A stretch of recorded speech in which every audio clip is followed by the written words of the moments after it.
And we have just a few more things to talk about in Unit 21 before we look at our mini closing disclosure. So let's wrap this up. We last left, we talked quite a bit about prorating and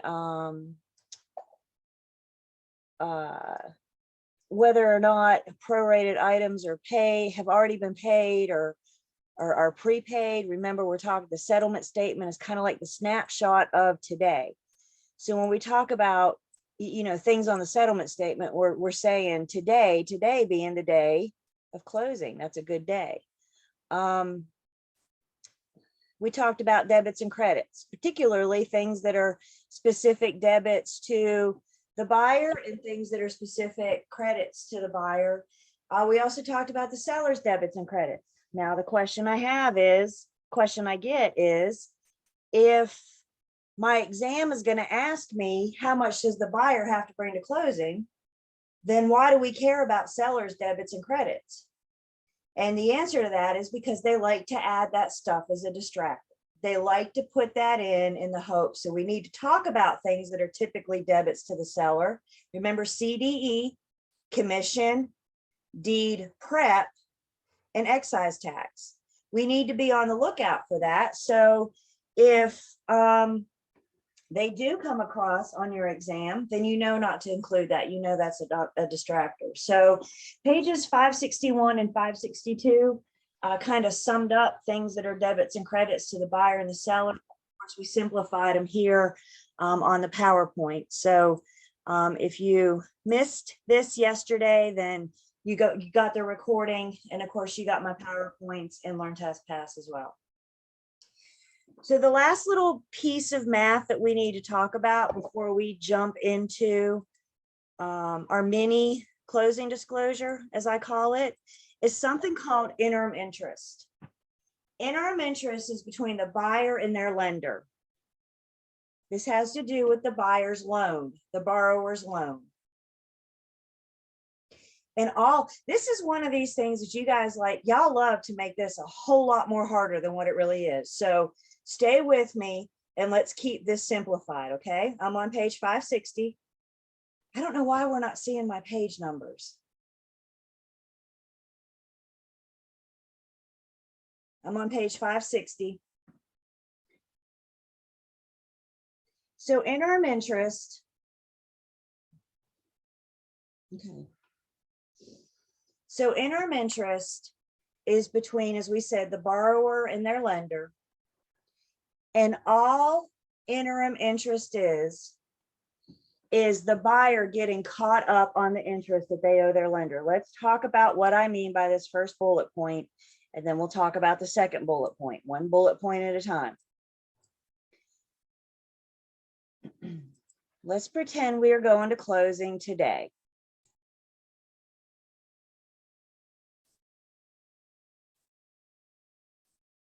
Remember what we said in unit 14, I think, that interest is paid in arrears.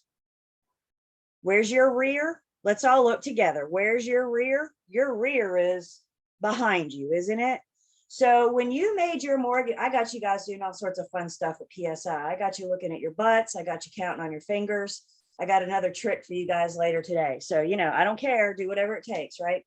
So if you made your mortgage payment, when you made your mortgage payment on August 1st, you were paying July's interest. When you make your mortgage payment on September 1st, you're paying August interest. That's what we mean by arrears. Do I have everybody so far? Okay, when you make your mortgage payment, you're always paying interest from the previous month. If you buy a home today and originate a loan today, anytime a buyer originates a new loan, they do not have a mortgage payment on the first of the first month. Whenever you originate a loan, you always skip the first. Whenever you originate a loan, you always skip the first. So if you buy a home today, originate a loan, today's not the 16th anymore, is it? There we go. Today is now the 17th. You're buying a home today. If you buy a home today, your first mortgage payment is going to be on October 1st. Why? Because you skip the first. Does everybody have that? Skip the first. So you originate a mortgage loan today. No payment on September 1st. Your first payment's on October 1st. Interest is paid in arrears. So when you make your first payment in October, you're paying September's interest. Remember, you guys, your debt service is the same every single month, and it's calculated on a full month. Questions so far? So far. Skip the first. Interest is paid in arrears. So what is interim interest?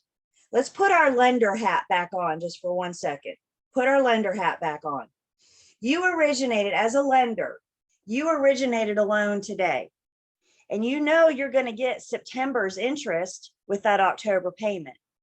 But as a lender, aren't you going, whoa, what about interest the rest of the month of August? And that's all interim interest is. Interim interest is the buyer or the borrower getting caught up on the interest that they owe the lender. They pay interest for today, the day they originate the loan, and at closing, the lender's going to collect this period of time to get them caught up. Interim interest is always, y'all hear my absolute word here? Interim interest is always the day of closing to the last day of that month. Interim interest is always the day of closing to the last day of that month. Never, ever go into the next month. When are they going to pay September's interest? When they make their October payment.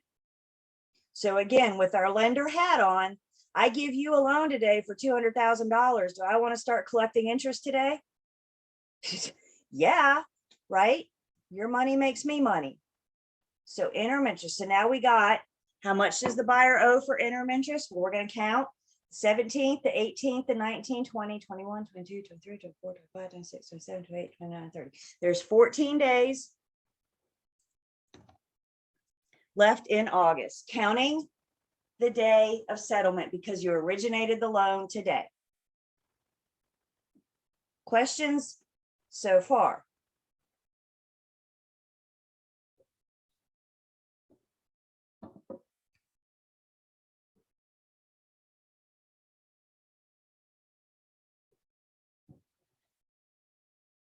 Everybody good so far? Interim interest. Never go into the next month. You've just double charged your buyer. Do you have a happy buyer if you do that?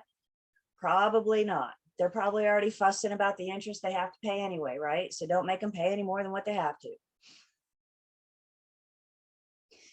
So now that we have the number of days, yes, the 17th is included. Why is the 17th included? Because I am not prorating between the buyer and the seller. This is between the buyer and their lender. What does the seller have to do with the buyer's lender? Absolutely nothing. Thank you. Thank you for that question. We're going to charge the buyer for the day of closing because I'm not prorating.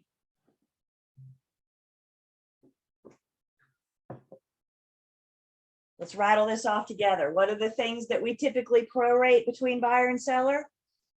This year's property taxes, HOA dues, and rent. That's what we typically prorate. Everybody good?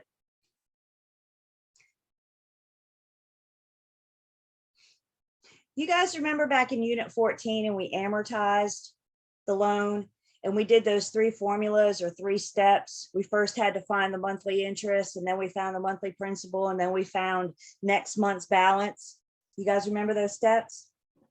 We're going to use one of those formulas again.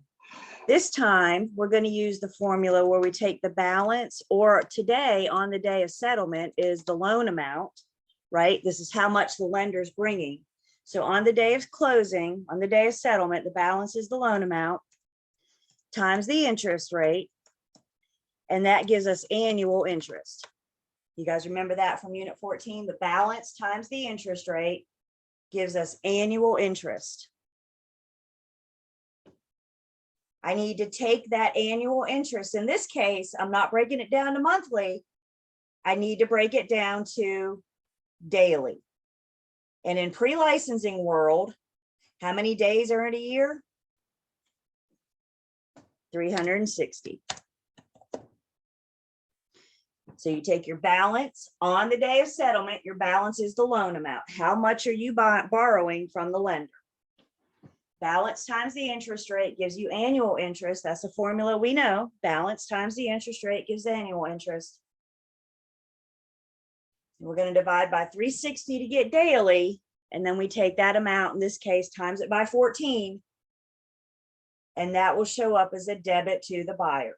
They owe their lender money for today and the rest of August. Interim interest, all it is, this is it, this is all it is. The buyer's getting caught up on their interest payment that they owe the lender. Skip the first. Questions?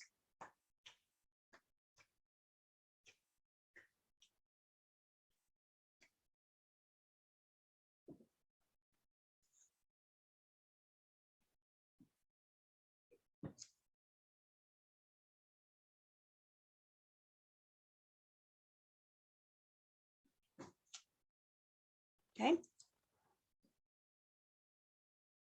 Everybody good? Can I erase the pink?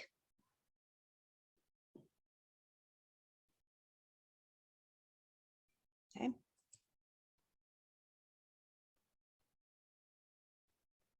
All right. So to wrap up 21, we are going to go off a textbook for just a second, just cover some highlights and make sure we understand ultimately what Unit 21 means to us. So what is the broker's role? What does this mean for us? We need to have a basic understanding of these closing disclosures. Remember, it's my responsibility, OCAR fiduciary duty, to make sure that how much my buyer has to bring to closing and how much my seller is going to get from closing. Do y'all think your buyers and sellers understand their debits and credits? Do they know everything involved? I mean, no. Well, how would they, right? So this is where it kind of falls on us. It's our job to make sure, help them understand their numbers if they have questions. It's also our responsibility to make sure that their numbers are right. We have a duty to verify the accuracy of entries of which we have direct knowledge. If I don't have direct knowledge of it, I can't verify it, right? Like we had the conversation yesterday about how much the lender is going to charge the borrower. I wasn't involved in that conversation. I wasn't privy to that conversation. So I don't have direct knowledge of lender fees, lender charges. But I do need to be on the lookout for red flags. Once you guys do a couple closings, you'll see what's, typical. And if something is a lot more than typical, then you should have a flag go up to, call your borrower, ask some questions, call your lender if you need to ask some questions. We always need to be on the lookout for red flags, anything we have questions. Brokers, what can we verify? We can make sure that our party's debits and credits are properly charged. 561 and 562 tells us things that are typically debits, typically credits, but you'll know if the parties agree otherwise. Remember, we've mentioned about possibly through negotiations, the seller agreeing to pay some of the buyer's closing expenses. So if the seller agrees to pay, then you know that the buyer may not be on the hook for the home inspection, for example. You know that should be on the seller's debits. So when we look at 561 and 562, understand these are things that typically happen, but anything is negotiable, right? The parties can agree to anything. The big thing we can do, number one, when you get a closing disclosure or settlement statement to review, the first thing you need to do is go back and pull out your sales contract. Make sure that the purchase price matches. Make sure that the due diligence amount, the earnest money, if any, agreed upon seller paid closing costs. If you had any amendments, renegotiated the purchase price, is that new purchase price reflected on the settlement statement? If not, why? Did you forget to send it to the attorney or the lender for them to change that price? By the time we're done, we'll know how to prorate items. We can verify prorated items are correct. We'll know how to do interim interest. We can make sure that number's correct. Excise tax and any bottom line figures. By bottom line figure, let's all go back to our books real quick to page 541. Again, we're not going to get too bogged down in this now. We'll wait until you guys see this in post licensing.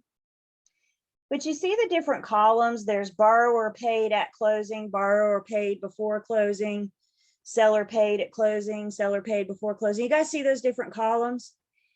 Even if you can't verify all of those numbers, can't you whip out your calculator and just add and make sure the bottom of page 541 adds up? And that's what we mean by bottom line. I may not be able to verify all those numbers, but can I just add? Can I make sure that bottom line figures add up? The other thing we're looking for, the other thing we can verify is any unpaid invoices, of course, only those that we have knowledge of. Again, you guys, we're keeping those gears going. So we're probably ordering the home inspection, pest inspection survey, all those things. You know, in a perfect world, we'll have all these inspectors here on the same day, right? So we can just get everything done, knock everything out. Sometimes that works out, sometimes it doesn't. But if the home inspector allows the buyer to pay for the home inspection at closing, some home inspectors will, some won't. But if the home inspector does allow the buyer to pay for that home inspection at closing, they're going to send the buyer the invoice when it's done, so they have it for their records, but they're also going to send you that invoice. And the reason they're sending you that invoice is so you can forward it on to the attorney, so the attorney can add it to the final closing disclosure to make sure that the home inspector gets paid. So if you have received any unpaid invoices, that's one thing that we can verify. That's one thing that we can make sure is on the final closing disclosure.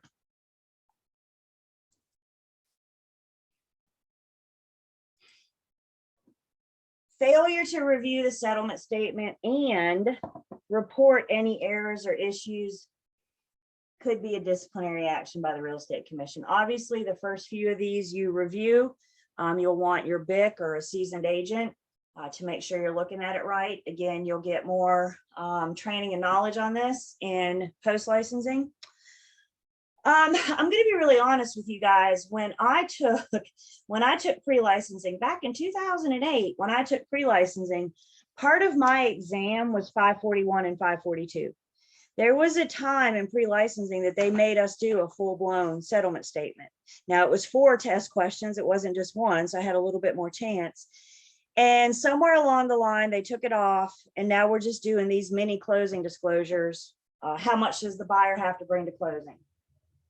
Between me and you, I think that was a mistake, because now they're going to give you guys a license and expect you to review settlement statements, possibly before you take 302 post-licensing. So what I need you guys to do is refer to your BIC. I need you to refer and rely on your BIC on helping you review these settlement statements until you get a handle on them and you feel comfortable reviewing them on your own. I told you guys yesterday about one of the seller disclosures I reviewed, and mine and the buyer's agent's commission was missing. I can't imagine what would have happened if that closing would have happened and I hadn't caught it. You know, I'd like to think that my seller was a very nice lady. And I like to think that once we realized it after closing, she would sit down and write a check. I'd like to think that. If she didn't, we may have had to look into a lawsuit. So best to review it and catch it. And guys, I'm here to tell you, errors are common.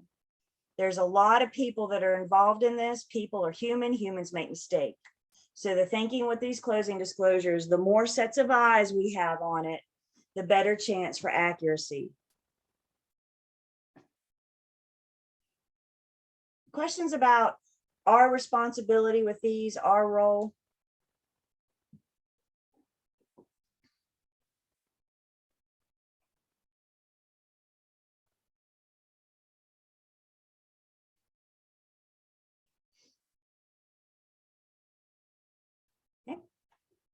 I do got a question. I'm sorry. Please, no. The financing chapters 14 and 15, a little bit of 21 are really hard for me to grasp. Should I be worried for the state and the end of class test?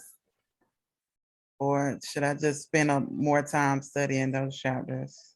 I mean, you got to get test questions on them, you know, so can I answer that in just 1 second? Let me finish this up and then I'll show you. So hang on. I mean, you're going to be tested on it, but hang on just 1 second. Let's wrap up 21 real quick, and then we'll go back and address that question.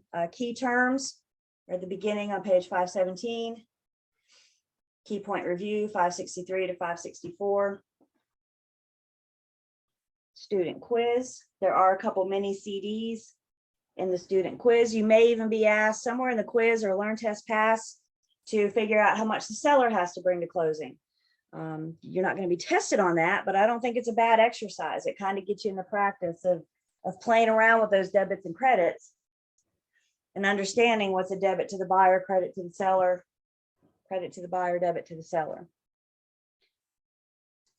Math concepts on 556 talk about our settlement statement. Here's these 50 problems in the back of the book. There's a lot of numbers here. They're not all mini CDs. Some of them are just straight up proration problems. You will see a mini CD on your test. You may have a standalone proration problem. So the more practice we can give you with just prorating, it might give you a couple test questions. And then of course there's stuff in Learn Test Pass as well. We'll see that in just 1 second.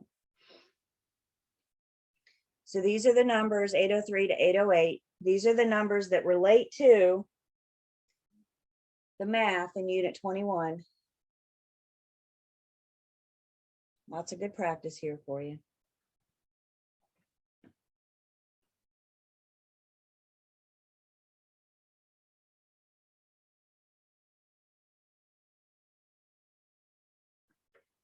Okay, everybody have these?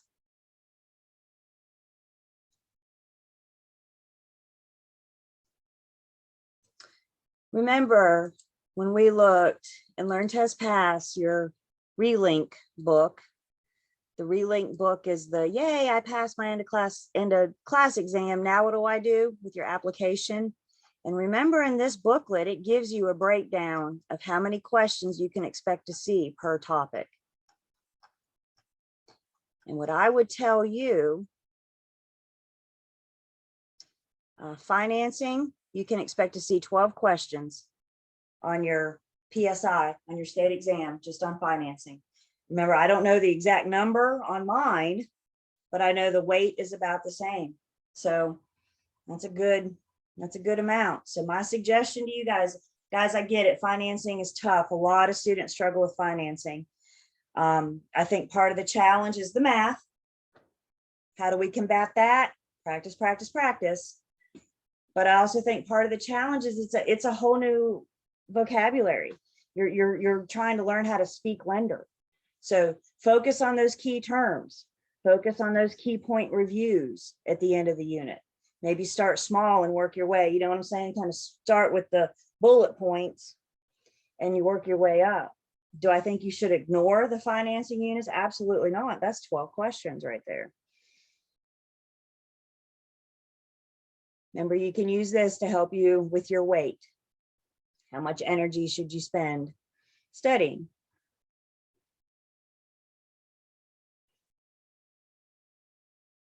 Studying each topic. Let me finish that sentence. Other questions?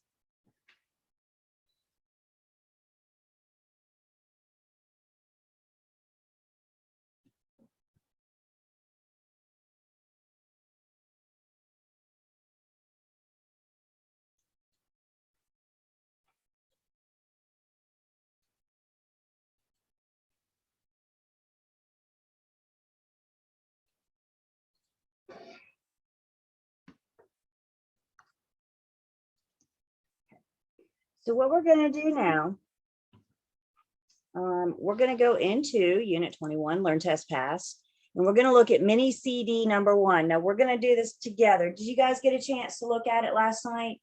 And kind of consider what things were debits, what things were credits. I think that'll definitely help position you for this exercise. So what we're going to do now, we're going to go through this one together. Now you can see I got the answer key, plus we're recording, so you could go back on your own if you like.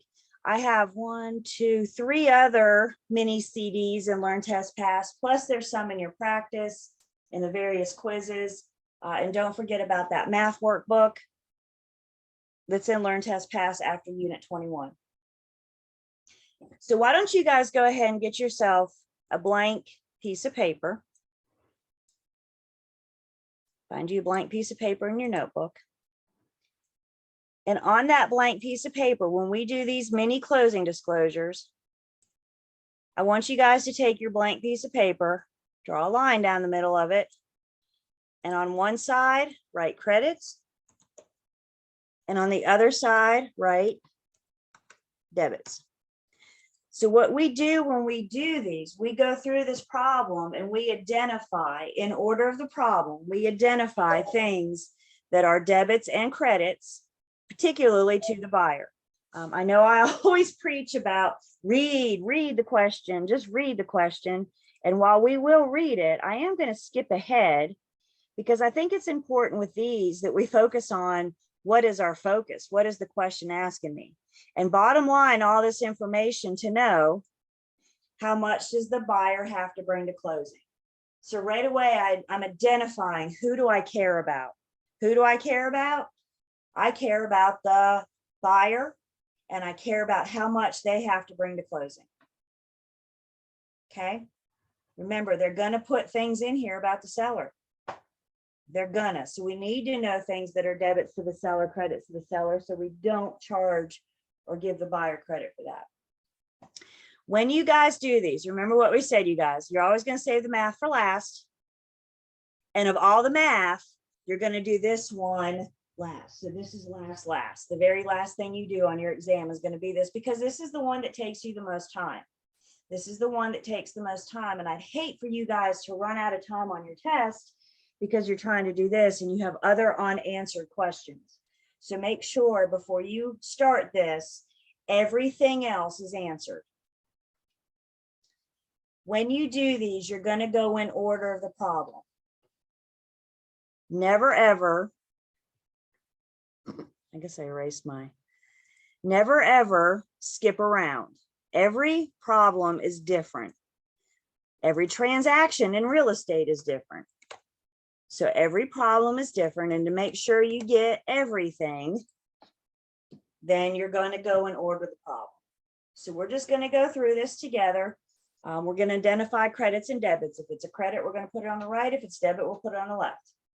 Once you guys get your private chats ready for me, and when I ask you if this is a debit or a credit to the buyer, you can respond with D or C.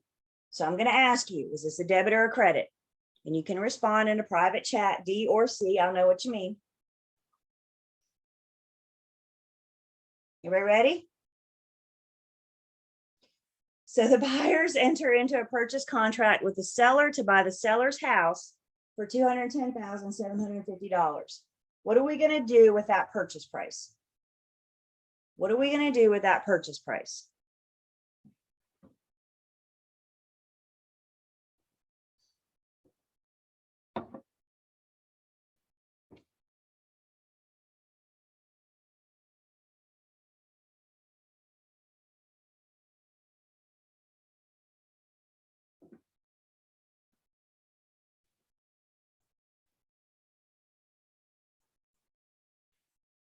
Okay. So it looks like we're pretty good here. The purchase price is a debit to the buyer. Isn't that what they promised in the terms of the contract, to pay the seller? And if you owe somebody money, if you're going to pay somebody, that's a debit, right? This is a double entry. It's a debit to the buyer, credit to the seller. But again, who do I care about in this problem? I care about the buyer. So first off, we got a purchase price. When I do these, I tend to like to label. Debit is a deduct. That's right. Debit is a deduction. You deduct. It's something you owe. Minus. I like to label my numbers. You noticed I put SP for sales price out here. I like to do that as I go in case I ever need to go back. I can quickly identify what that number is. Right. So if I ever need to go back and review, I don't have to go, gosh, what is that? I know it's my sales price. Gotcha. So there's the purchase price. Yep. And then the loan amount. Yep. Purchase contract provides for a November 24 settlement. If I were you guys, again, just as a suggestion, recommendation, I would write the closing date, the settlement date, somewhere on your piece of paper, because we're going to have to refer back to it a couple times. This could save you valuable seconds on your test trying to find that date. So there it is. We know we need it. Sellers pay taxes prior to closing and will be prorated at settlement. We're told to use the 360-day method of $2,610. So we are going to prorate the total taxes for the year is $2,610, and sellers already paid them for the year. So remember, when we prorate, we're going to draw our picture. When you see the word prorate, the first thing you want to do is draw your picture. And what divides the line, what divides the year, if you will, is the date of settlement. Seller owns the property the beginning part of the year, buyer owns the property the latter part of the year. In this case, taxes are prepaid. You will have practice problems where they are not paid yet. But in this case, the seller has paid the taxes prior to closing. So for me personally, and you guys may find your own way, but for me personally, figuring out what's a debit to whom and a credit to whom is one of my big challenges. So how I have learned to combat that, the very first thing I do is stop and ask myself, who owes whom? So if the seller has paid the taxes for the entire year, seller has already paid the taxes for the entire year, ask yourself, who owes whom? You guys can tell me in the chat what you think. B and S.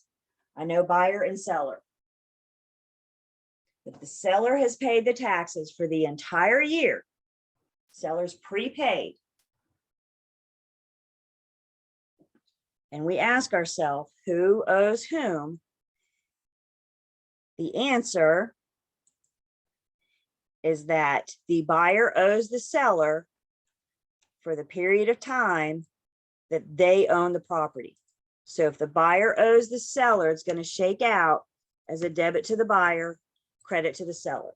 The buyer has to pay, reimburse, if you will, the seller for their portion of the taxes. So now we've identified it's a debit the buyer, credit the seller. We know that the buyer owes the seller for the period of time that they lived in the home. Seller pays the day of settlement. Yes, seller's going to pay taxes because we're prorating. So the seller's going to pay taxes on the day of settlement, which means the buyer starts paying taxes the day after through the end of the year. Questions so far? We identified debit the buyer, credit the seller. We identified the period of time that the buyer owes the seller for. So now we count. And when we're counting forward on the timeline, how do we count? Yep.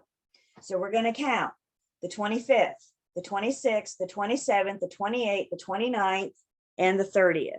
There are 6 days left in November. There are 30 days in December. So the buyer owes the seller for 36 days. January 1st, there will be a lien put on the property. The property on January 1st will now be owned by the buyer. We're not calling him buyer at this point. We're calling him the owner.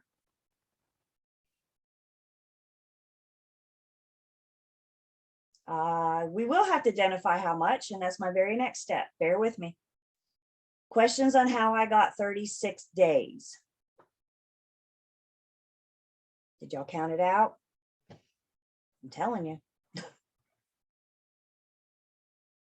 All right, now we need to figure out how much the buyer owes the seller, right? Because that's an entry on our mini closing disclosure. Problem tells me that annual taxes are $26.10. I need to break that down to daily. What do? How do I break that down to daily? In pre-licensing world, each year has 360 days. So if I take 2610 divided by 360, I get daily taxes of $7.25. Every single day this year, taxes are $7.25. Buyer owes the seller for how many days? 36 days. So we're going to have an entry on our closing disclosure, which is going to be a debit because we've identified that debit to the buyer of $261. And this is for their this year's real property tax. We first need to figure out who owes whom so we know what side of the line to put it on. Yes? Does it go on the credit side or the debit side? Remember, we're only focusing on the buyer. Figure out who owes whom. Figure out how many days. Figure out daily taxes, and then times it by the number of days. What questions do we have?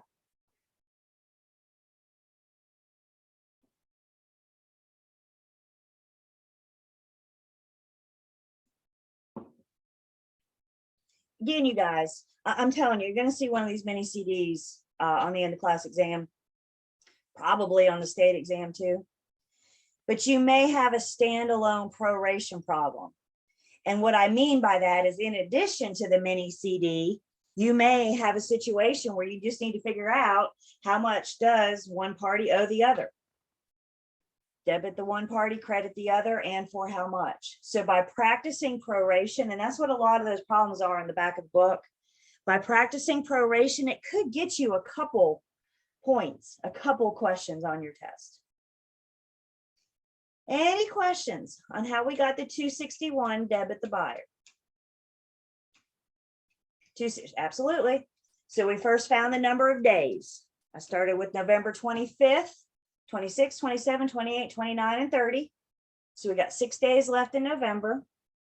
There's 30 days in December in pre-licensing world. So that gives me 36 days that the buyer owes the seller. Then I took my annual taxes. The problem tells me that my annual taxes are $2,610. So I divided annual taxes by 360 to get daily taxes.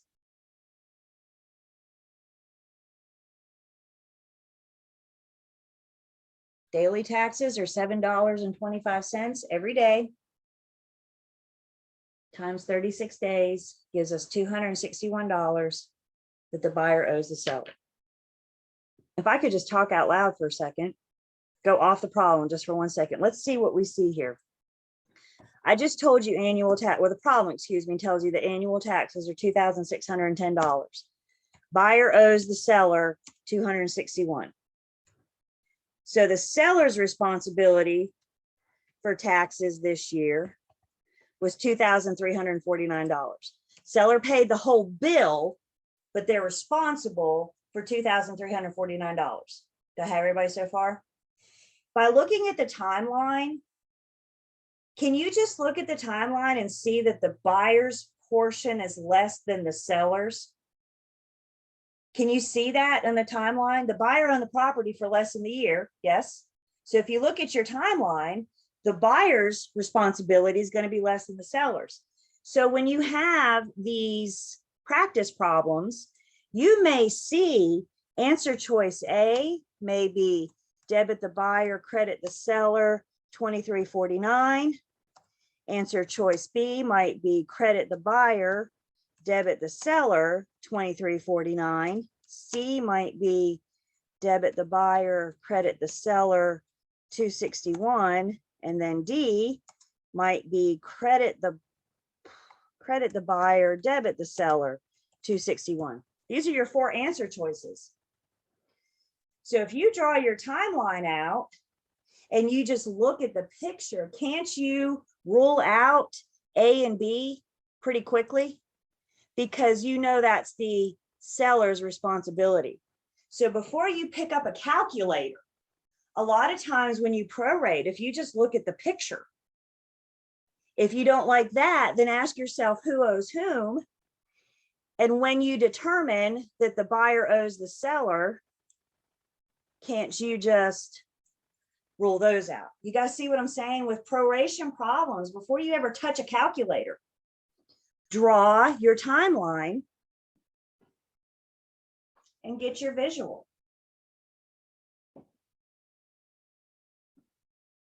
RP is real property taxes, this year's property taxes.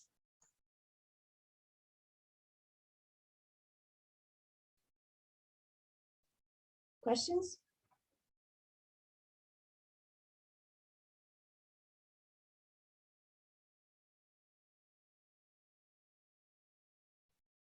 Yeah, if you're making it harder than what it is, why? You already got enough to deal with. Draw the picture. I'm a huge fan of the timeline. Then I got my visual. You can actually see. And again, you guys, please write this down. One of the first things I do is ask myself, who owes whom? One party's a debit, another party's a credit. Who owes whom? Questions?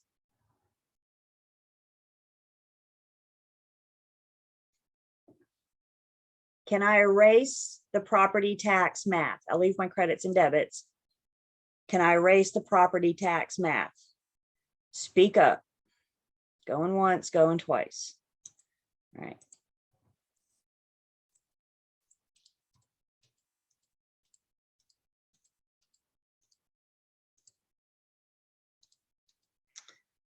So that's the first little section there. We figured out sales price is a debit to the buyer. We figured out for this situation, taxes are a debit to the buyer. And then we're told debits and credits for the following items should be made to common practice. What is common practice? Pages 561 and 562. So knowing 561 and 562 is typical, is common practice. Again, we always do what the problem tells us. So we got an earnest money deposit. Tell me in a chat, C or D. Is the earnest money deposit a credit or a debit to the buyer? Credit or debit to the buyer, earnest money.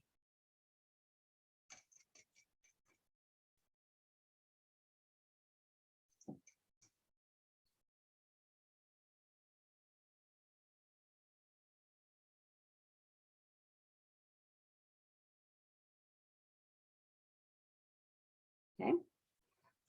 So earnest money, $4,500 is going to be a credit to the buyer. Remember when we went under contract?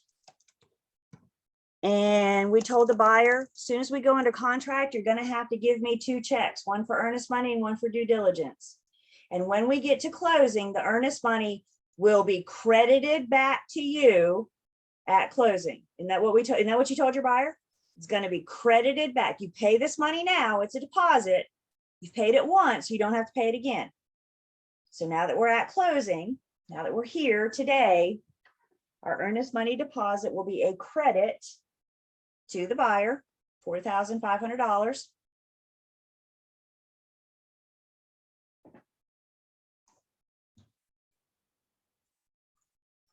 What questions can I answer so far?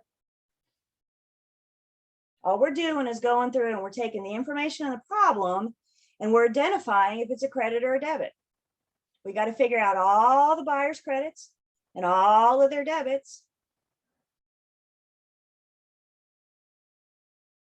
How do we know that? We've got to spend time with 561 and 562. I'm telling you guys, that's the key.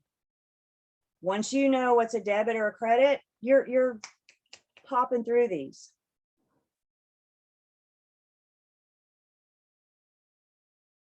All right, so then we got financing. Buyer's getting a loan of $175,000. Is the loan amount a credit or a debit to the buyer? D or C, credit or debit to the buyer?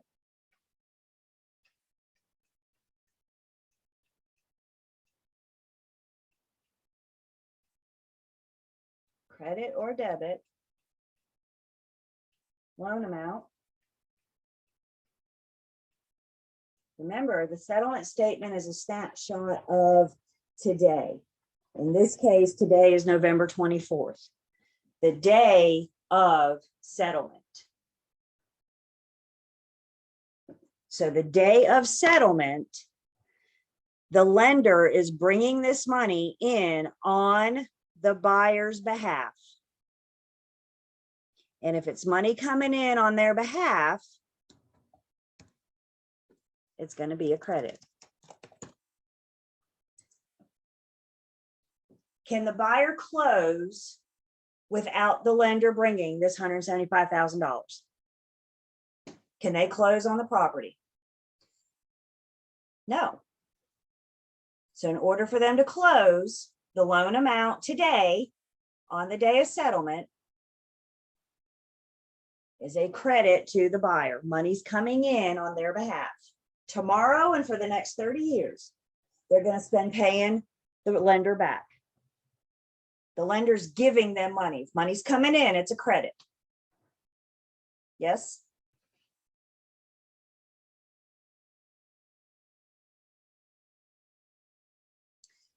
It tells us it's a conventional loan, 30-year mortgage. Nothing we can do about that.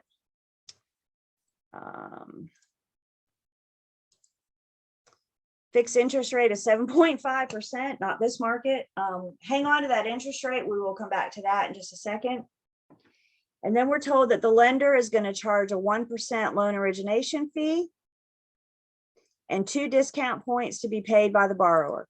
Guys, please remember, anytime you're dealing with lender charges are always of the loan amount, because that's what the lender cares about, right? That's their money. The loan amount is the lender's money.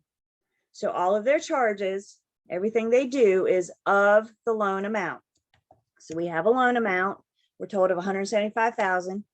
They're charging 1% loan origination fee. So we're going to take our loan amount and all we're going to do is times it by 1%. So we have a debit for the loan origination fee.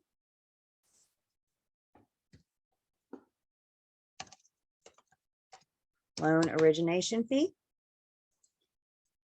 And then they're also going to charge 2 discount points. Remember, the number of discount points is equal to the percentage. So due to 2 discount points is how many percent of the loan? What percent of the loan? 2 discount points. Yep. 175,000 loan amount. 2 discount points is equal to 2% of the loan. So now we have discount points. Debit the buyer. This is something they owe their lender. $3,500. And that's for our discount points. Lender charges. Always, always, hear my absolute word, always of the loan amount. Anytime you're talking about lender, all their charges, all their fees are going to be of the loan amount. Questions on how I got the loan origination fee or discount points? How is the loan a credit to the buyer? Because the lender is bringing money, they're sending money via wire transfer in on the buyer's behalf. They're borrowing money. Yes, that's what the lender's doing, is allowing them to borrow money. And the buyer has promised to pay the seller $210,750. So let's just see, 210, 750. They've asked the lender for $175,000. So the buyer is only bringing $35,750.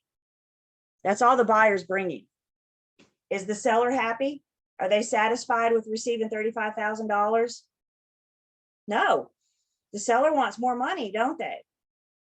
So the buyer's bringing their portion, the lender has to bring theirs so that the seller can get the fully agreed upon purchase price. So today being the day of settlement,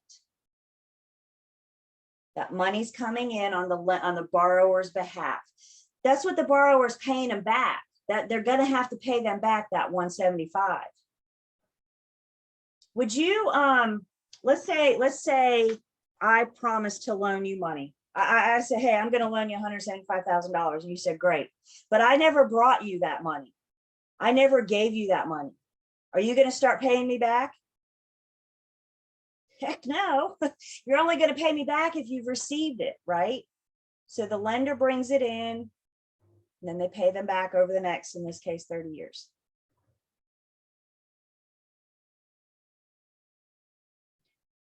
Settlement statement, mini CDs are a snapshot of today, what's happening today, not tomorrow, but today. So today, it's a credit to the buyer.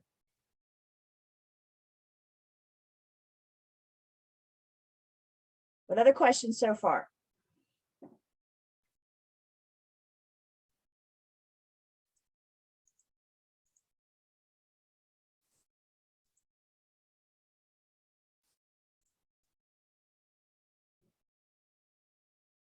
All right, we're going to take a break. You guys are going to come up with your questions. I'm trying, we're just going through and identifying and want to help, but everybody, let's take a break. Let's take some big deep breaths.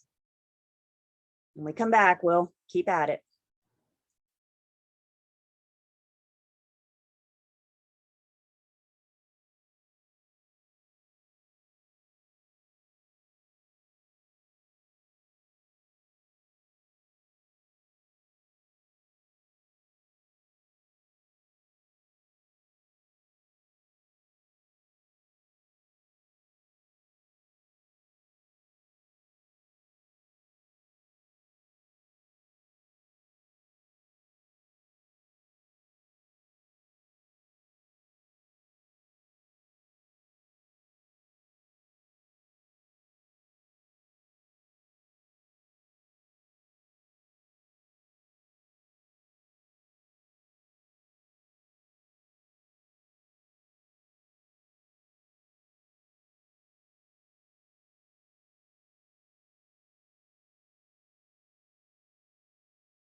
Says a lot if you came back.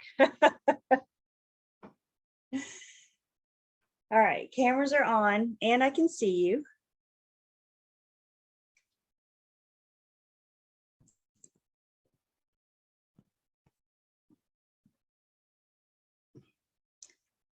I've been asked to do another one of these after class. You guys with me? I feel like I was just jumping around for a second. Are you guys here?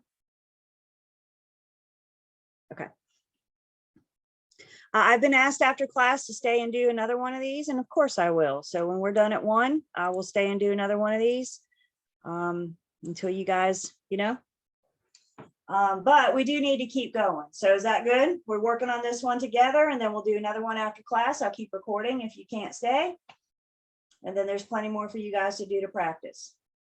Have you guys picked that up about the math? What do we know about math? Practice, practice, practice. Okay, so all we're doing is we're going through this word problem and we're identifying, is it a debit to the buyer or a credit to the buyer? That's what we're doing. We're labeling it, if you will. We're identifying, is this a debit to the buyer or credit to the buyer? Thank you.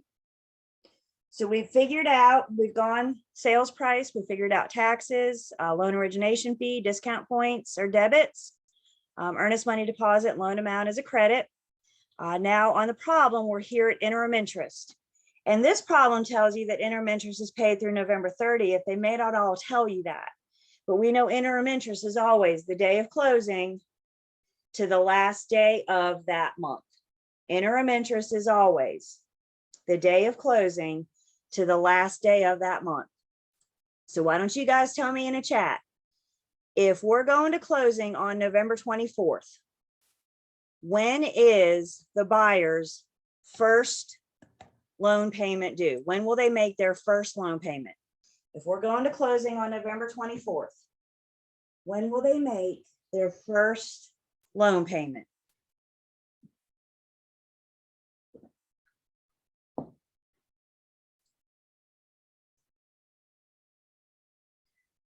So we go to closing on November 24th.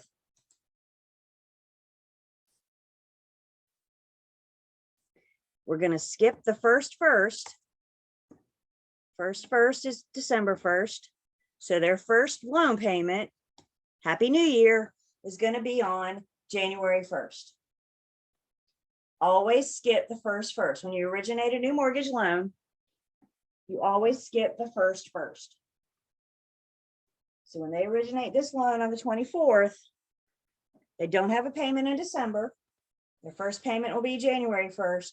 When they make that payment in January 1st, they're paying December's interest. Why? Because interest is paid in arrears. And where's your arrear? It's behind you. So at settlement for interim interest, the lender is going to collect from the day of closing to the last day of that month. So we got November 24th, 25th, 26th, 27th, 28th, 29th, and 30th. There's 7 days. What if they originated on the 1st of November? You always skip the first.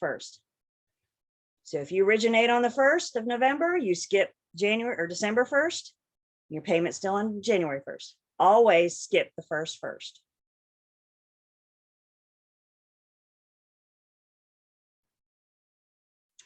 Interim interest is based off of the loan amount because we're dealing with the lender. So our loan amount is $175,000. When we go back up in the problem just a little bit, we're reminded that our interest rate is 7.5%. So you take the balance times the interest rate, balance times the interest rate.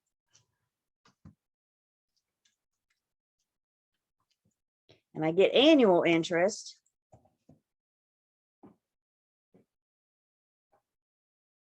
I take annual interest and divide it by 360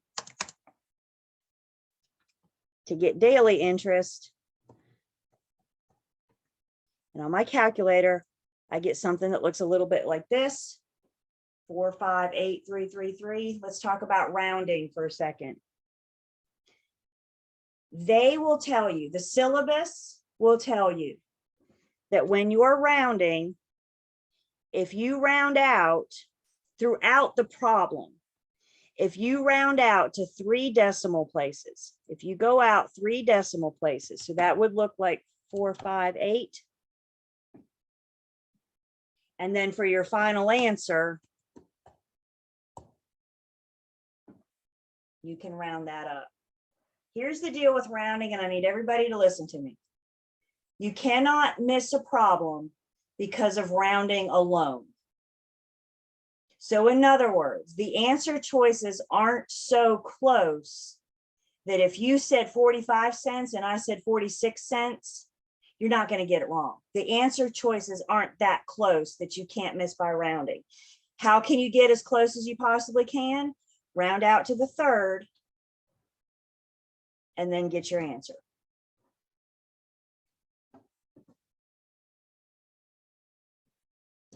Question comes in, if they don't say anything about interim interest, do we still calculate?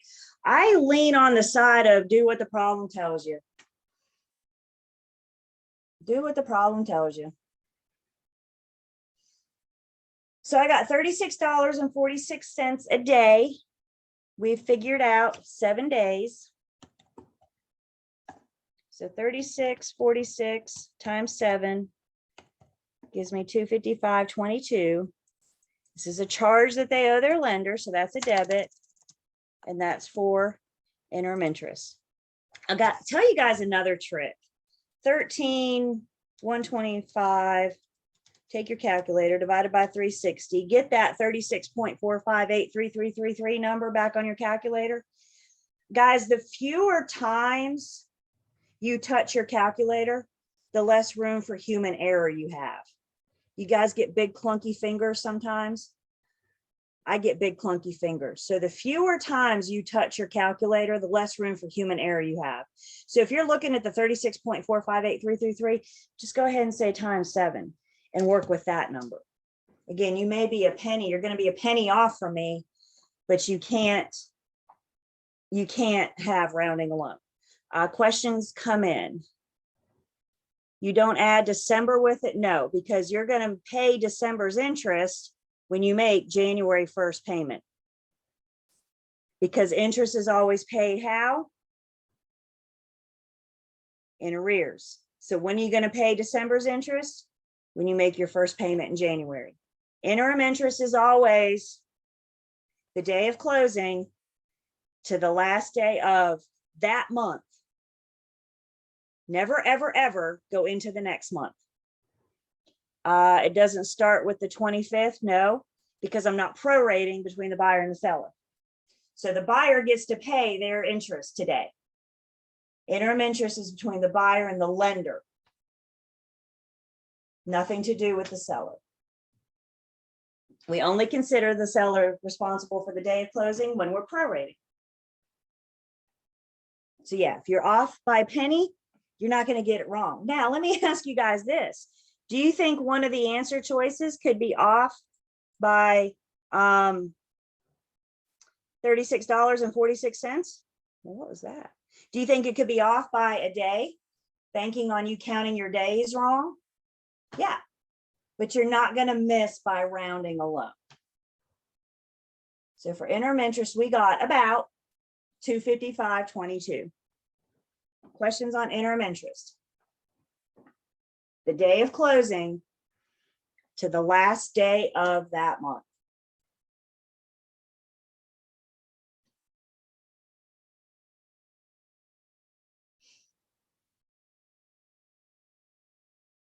Can I erase the interim interest math? I'll keep the credits and debits. Can I erase the interim interest math? Everybody good?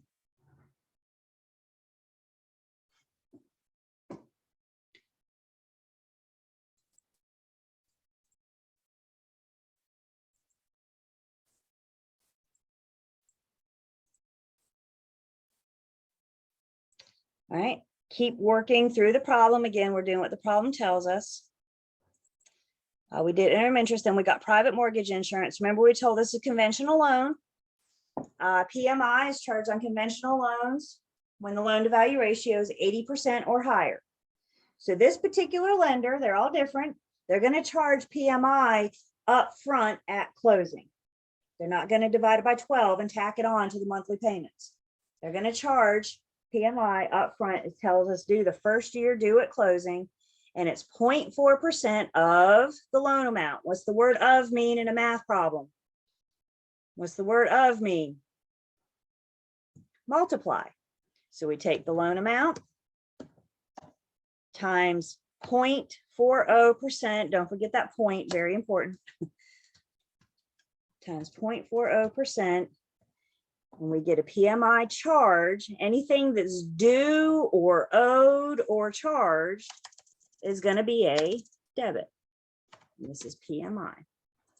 I took the loan amount times 0.40%.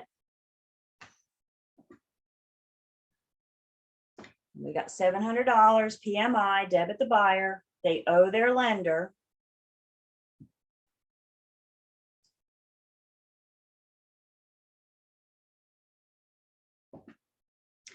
The borrower also has a homeowner's insurance premium for $44 to be paid at closing.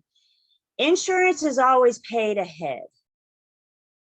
So let me draw another. If you're going to closing, in this case, let's just say we're going to closing November 24, 2022. Anytime you pay your your house insurance, or your car insurance, your health insurance, when you make your car insurance payment, aren't you paying for 6 months ahead?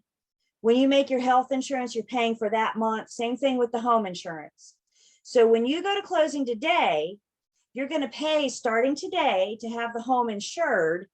And that payment today at closing is going to get you through your first year, because insurance is always paid ahead. Now, between now and next year, the lender is going to escrow insurance. So when this bill comes due next November, they have that to pay on your behalf. But they got to collect the first year at closing. So the insurance company is happy. So that's $444 for homeowners insurance.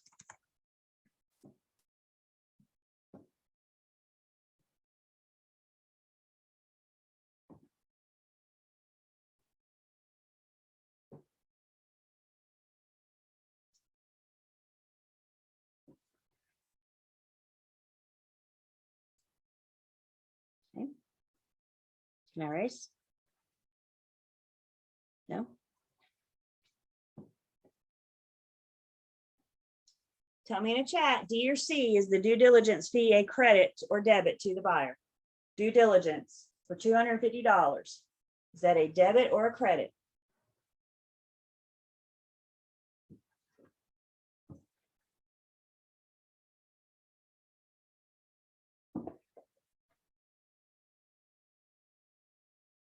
So due diligence at settlement is a credit to the buyer. Again, remember when we wanted a contract, we said, congratulations, your contract's been accepted. I need you to give me a check for earnest money and I need a check for due diligence, and both of these will be credited back to you at settlement. That's what you told your buyer. So now we need to make sure that it happens. Due diligence and earnest money will always be credits to the buyer.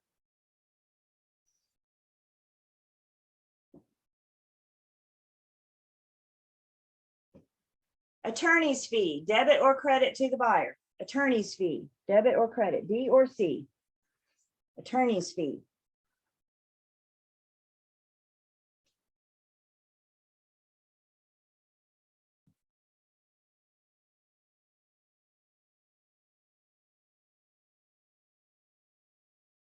Attorney's fee, buyer hires the attorney, so they get to pay the attorney's fee. That would be a debit to the buyer for the attorney's fee. Debit the buyer. Title insurance premium. This covers the buyer once they're the owner. It covers them from errors of the past.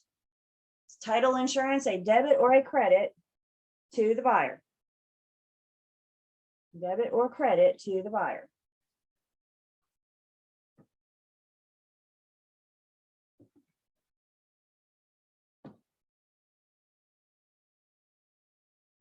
So they have to pay today to originate their title insurance policy. So at settlement, title insurance will be a debit to the buyer. Title insurance is a little unique. They only have to pay it once.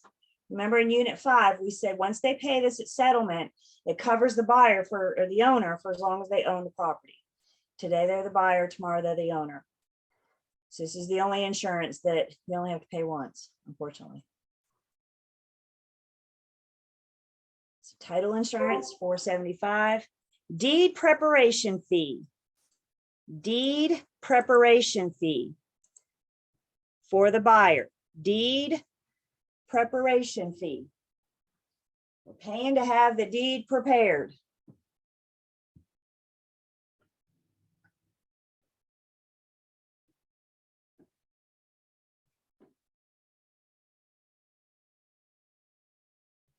There we go. There we go. I'm starting to see what I want to see. They tricked most of you. Go back to page 562. Remember we said yesterday, you guys, the seller pays to have the deed prepared. It's their deed. So in this case, there's your distraction. And I can almost guarantee one of those answer choices will be off by $65, expecting you not to know that that's a seller fee. So this is why we need to understand. Why do we care about the sellers? Because we need to know when they're throwing a distraction in there, when they're trying to trick you. So the seller pays the deed preparation fee. And since the problem is only focusing on who? The buyer. There's your distraction. The seller pays to have the deed prepared. The buyer pays to have the deed recorded. So who pays the deed recording fee? For $15. Who pays the deed recording fee? And that is the buyer. The seller pays to have the deed prepared. It's still their deed when the attorney's getting it ready. The buyer pays to have it recorded. Whose best interest that their deed gets put on record? Isn't that the buyer's? To protect their interest, right? So it's enforceable against others. Remember what Connor tells us? Why do we record? So it's enforceable against third parties. The buyer gets to pay for that enforcement. Questions?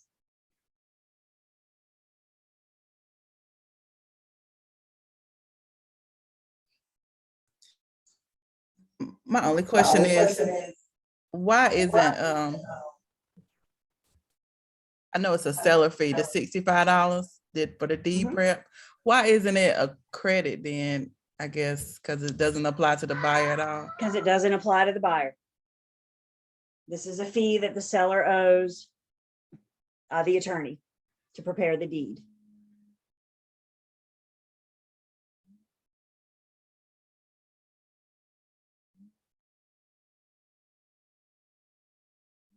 Survey, debit or credit to the buyer. Survey, debit or credit to the buyer.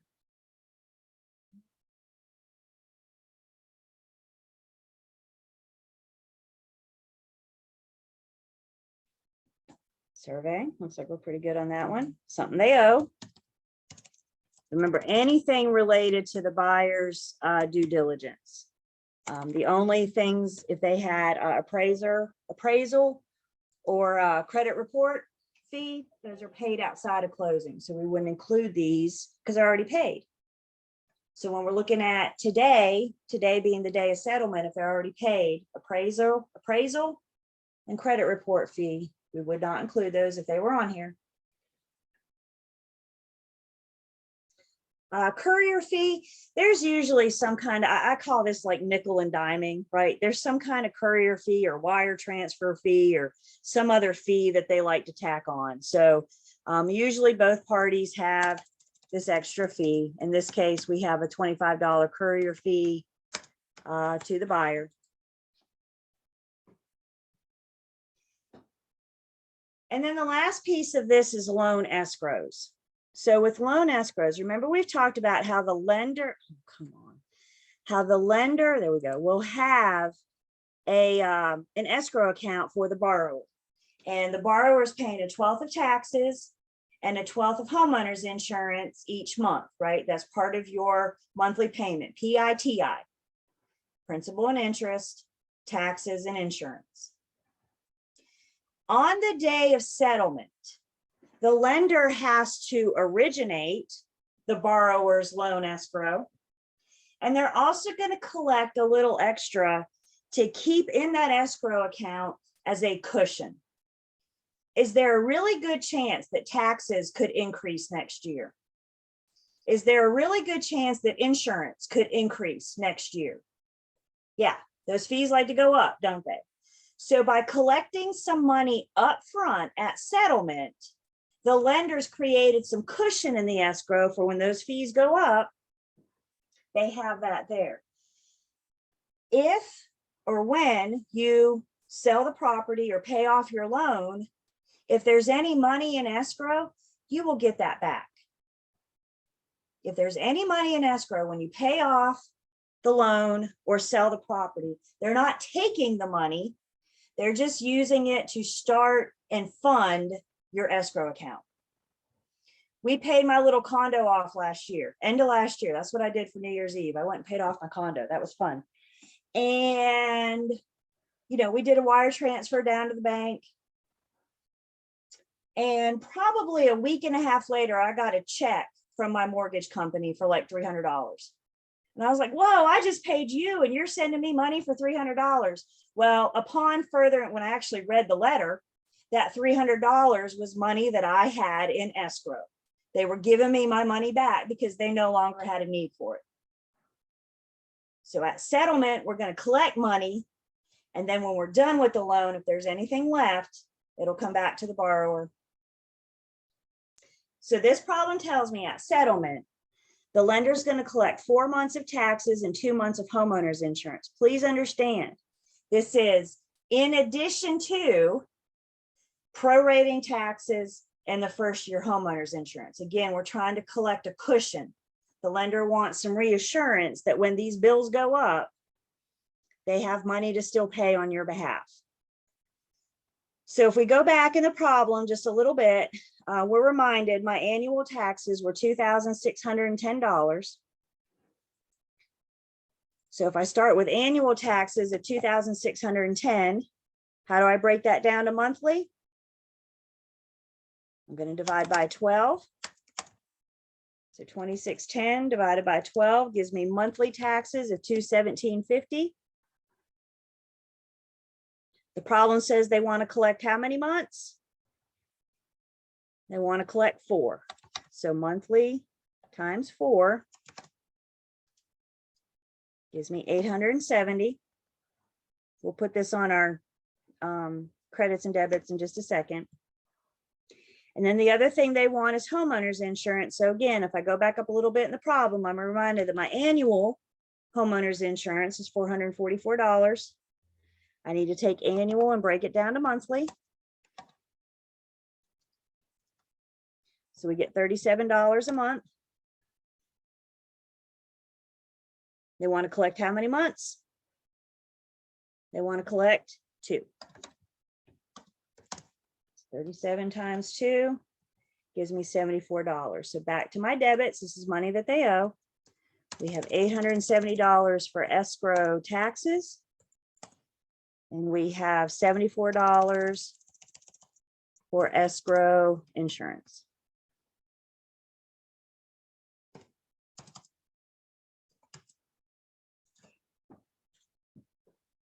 They're just funding the escrow account. They're having themselves a cushion, giving themselves a cushion. there's a really good chance taxes and insurance can go up next year. So by having a cushion,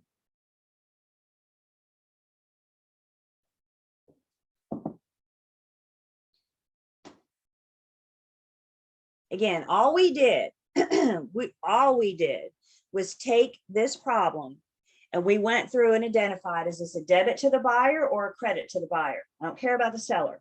Is this a debit to the buyer or a credit to the buyer? So we went through, we identified everything. And now what we need to do is just add up all of the buyer's debits and add up all of their credits. I'll give you guys just a minute. Add up all their debits and all their credits.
So we're adding, I am too.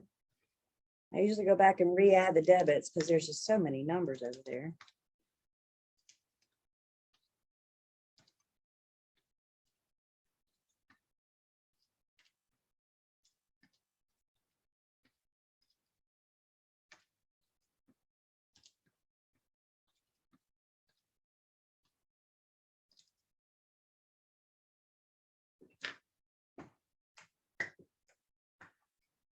So we're adding up all their debits. Everything that we identified on the right is their debits. And then we add up all of their credits.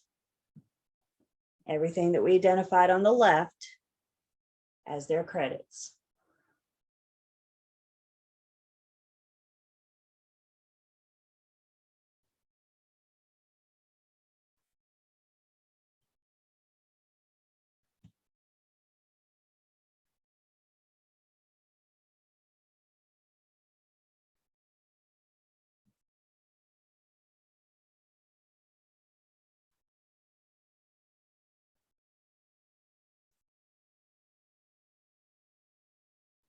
So we add up all their credits.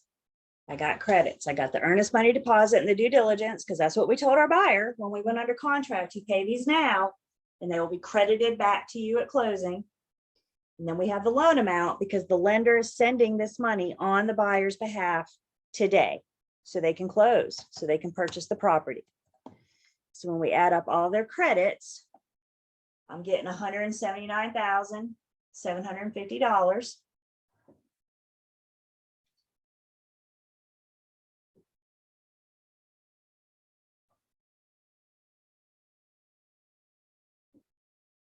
And then we add up all their debits. We identify the sales price as a debit. In this case, real property taxes, because the buyer owes the seller.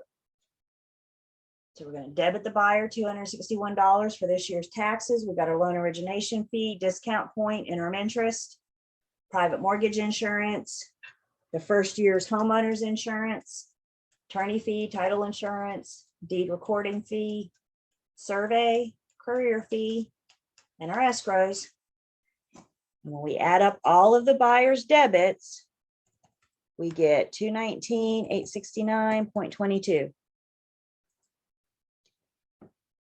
And the last step, the buyer's debits minus their credits.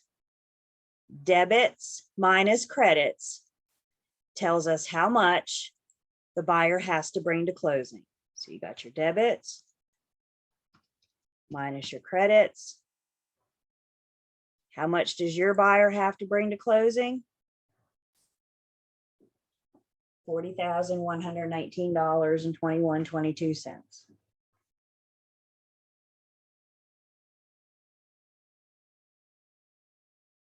Bottom line, we did all that work to figure out how much does your buyer have to bring to closing. When they come to closing, they cannot bring a personal check. They can only bring readily available funds. So we're looking for a certified check, money order, or a wire transfer. The attorney may have a preference on how they want the buyers to bring their funds. If you've never worked with this attorney before, just pick up the phone and call them. Say, how would you like my buyers to bring? Yeah, this took us a minute, but guys, this is the first time you've seen it. Y'all are so hard on yourselves. Y'all just met this like an hour and a half ago. So, go easy on yourself. And I'm telling you guys, are you tired of me saying this yet? But if you practice, the more they do of these, because again, the trick, the key is knowing what's a debit to the buyer and a credit to the buyer. Knowing what's a debit to the seller, credit to the seller. So we got 561 and 562. And then remember, my PowerPoints from yesterday hopefully simplified that a little bit more. Question came in, is this list generally the same? No, because every single transaction is different. So every single settlement statement is going to be different. Every single contract, every single transaction is different. Do what the problem tells you. No, I'm going to stick with how much does the buyer have to bring to closing, because that's what you guys are going to be tested on. If you want the practice on the seller, once you master the buyer, but why don't we just focus on the buyer right now? Because that's what you're going to be tested on. What you're looking at 561 and 562 are things that are typical to the transaction. So you always do what's typical unless you're told otherwise. So in other words, if this problem said, just for example, if this problem said deed preparation fee, $65, and then it said buyer to pay at settlement, who are you going to charge it to? You're going to charge it to the buyer. Always do what the problem tells you. So what we're looking at on 561 and 562 is typical, unless you're told otherwise.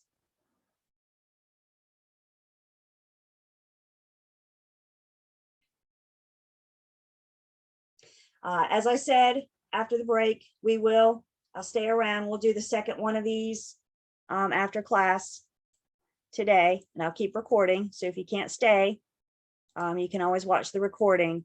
Whoops, I got to erase. Everybody good?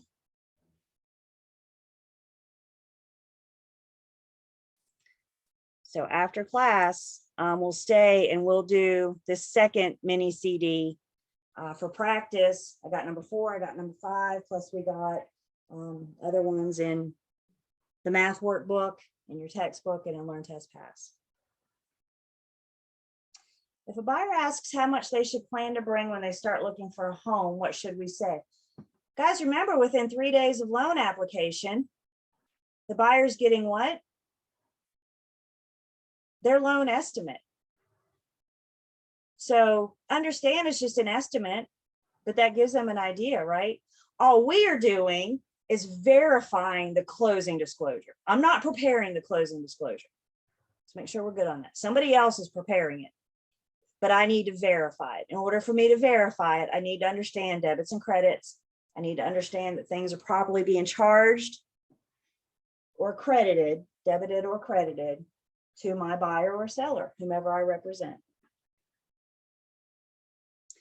By the way, Learn Test Pass, I got CD number 1, number 2, number 4, and number 5. If you're wondering where 3 is, honestly, I think 3 is a lot harder than what you will ever see on any test. So I chose not to put it on there to reduce confusion. However, if you're up for the challenge, just shoot me an email and I'll be happy to send you number 3. But master the rest of these first. Everybody with me? I just don't want you guys to get bogged down on something that, but hey, if you're up for the challenge, go for it. Just shoot me an email. It's a lot. I told you guys, it's a lot for 1 point, isn't it? You only get 1 point on your test, and it's a lot of work. Because in addition to just being identified debits and credits, which is a huge key of this, identifying debits and credits, you also need to be able to prorate taxes. You need to do interim interest. If you're calculating for the seller, you need to do excise tax that we talked about back in Unit 5. So it is a lot of work for one problem. But I'm very serious when I say in practice, this is probably the most important math that you will learn in pre-licensing, because this is my fiduciary responsibility to the buyer and seller that hired me to represent them. I have a duty to make sure their final numbers are correct. And if any flags go up, I have to report it. I have to report errors. I think sometimes new agents especially worry about offending somebody. You know, you don't have to be nasty when you call the attorney. Just call the attorney and say, hey, I had a question about this number, or I'm not sure, you know, call and ask. Don't be nasty. You made a mistake. That's not necessary. Your attorney is also a human. Do you guys make mistakes ever? So do they. Again, the whole theory, the idea of this is the more sets of eyes we have on it, the better chance for accuracy that we have. So we'll do closing problem, mini CD 2 after class today at 1. Spend time with 561 and 562.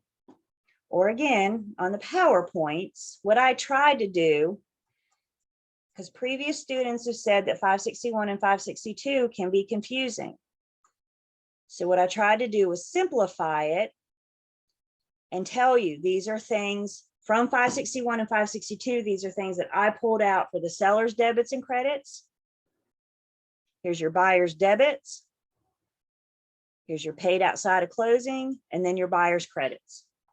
Flashcards, repetition, practice. I'm telling you, the key to these is knowing what's a debit to whom, what's a credit to whom.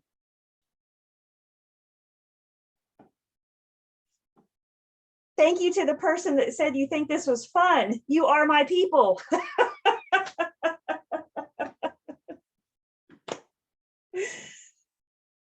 I couldn't have been alone.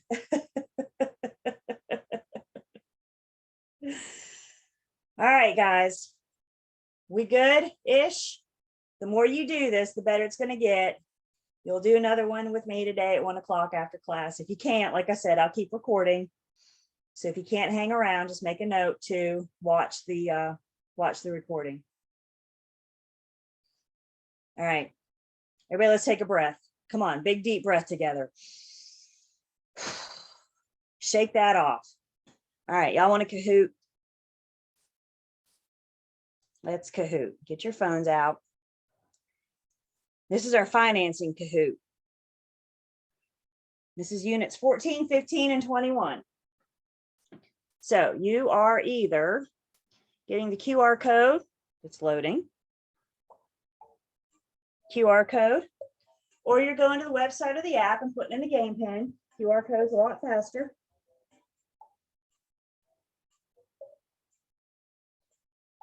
Ask you for your name or emoji or whatever.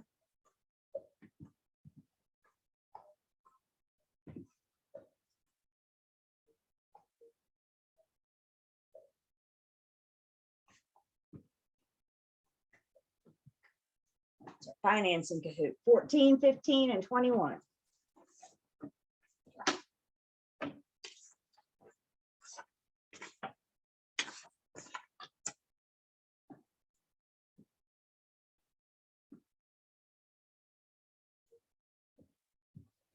You got 20 more seconds if you want to play.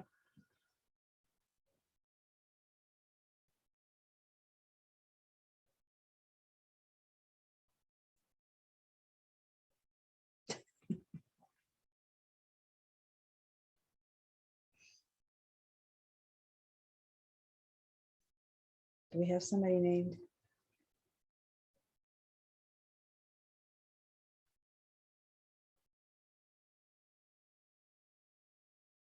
Okay.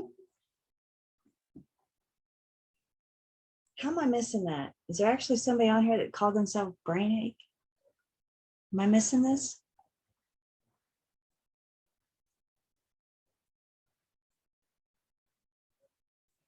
Maybe it's down here. Maybe my Zoom bar is covering it. All right, is everybody in that wants to play?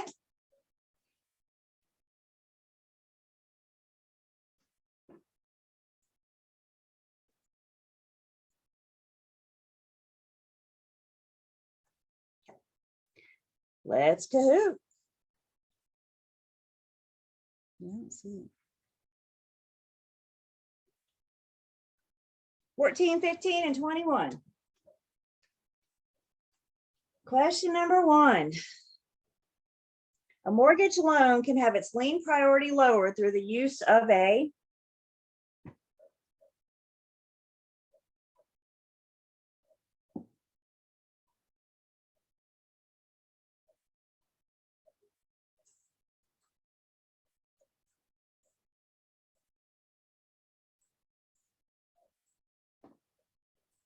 Nine seconds.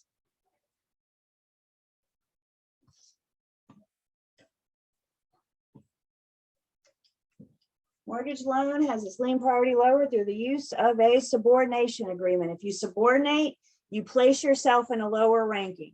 So the example that we gave is if you have, remember, lien priority, it's paid in the order in which it's recorded. Yes. So if you have a senior loan that you originate when you purchase your home, and then somewhere down the road, you get a second mortgage, you take another loan out on your property, that's referred to as your junior. So we talked about your senior loan and your junior loan. If you want to refinance your senior loan, the senior loan will recalculate, it redoes its whole thing, and it re-records the loan. So if you refinance, in a sense, what you're doing is canceling this loan and originating a new loan. The senior loan is only going to agree to do this if the junior loan agrees to subordinate. The senior loan still wants to be paid first, even though you've refinanced. And the only way that they will agree, that they will approve the refinance, is if the junior loan subordinates, which allows the senior loan to still be paid first. And that's what we mean by subordinate. You're placing yourself in a lower priority, a lower ranking. Hypothecation is the act of pledging. Satisfaction of your mortgage means you paid it off, you satisfied it.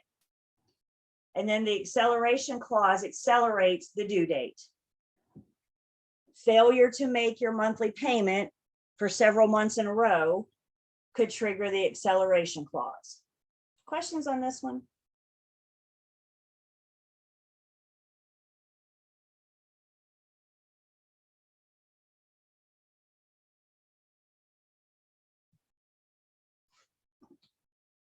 Okay, let's see how we did. Sydney got out first, followed by Mitch M. Treddy, Liv, and Tika. Question number 2, the right a borrower has to regain the property ownership by paying the debt after a foreclosure sale is called.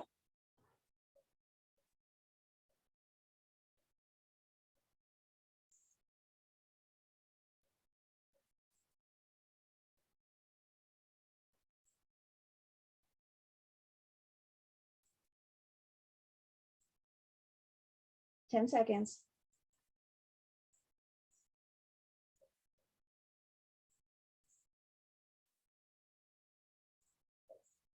The right you have to regain the property by paying off your debt, good job, guys, is redemption. If you're redeeming yourself, you're saving yourself. What are you saving yourself from? Foreclosure. So redemption, you're saving yourself from foreclosure. Questions on this one? Yeah. Thought I heard something.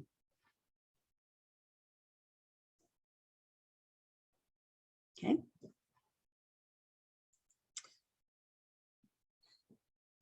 That didn't budge.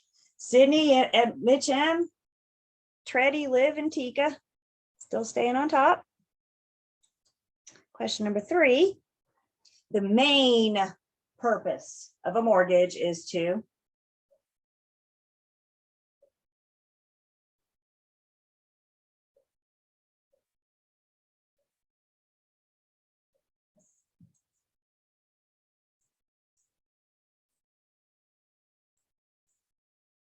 ten seconds.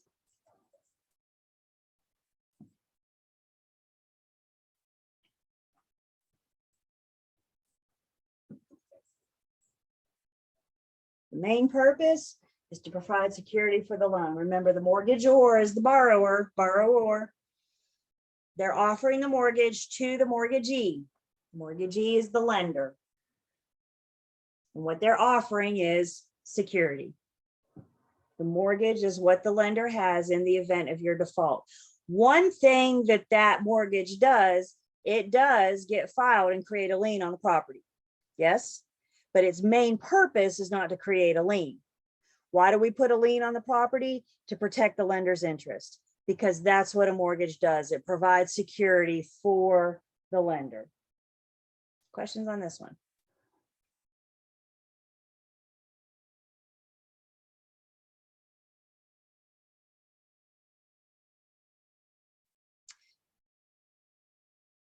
We'll switch up here. Sydney, Mitch M, and Treddy still staying on top. Tika crept up. Susan crept up.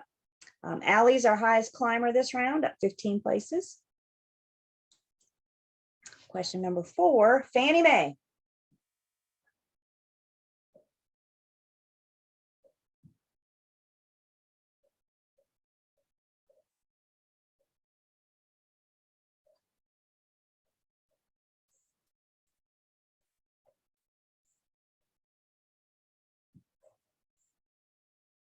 Ten seconds.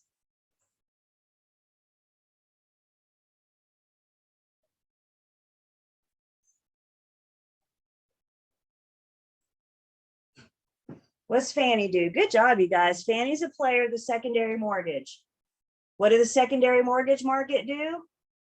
They buy loans from the primary mortgage. Primary mortgage is who you and I go to originate a loan. And once that loan is originated, it can be sold on the secondary mortgage market. Fannie Mae is a player on the secondary mortgage market. Fannie's the oldest. She's the hungriest. She'll buy anything. Give me a loan, Fannie says. Questions on this one?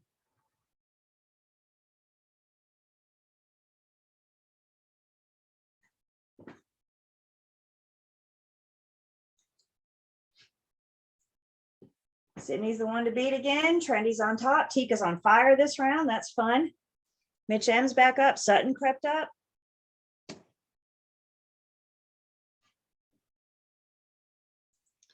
Question number 5.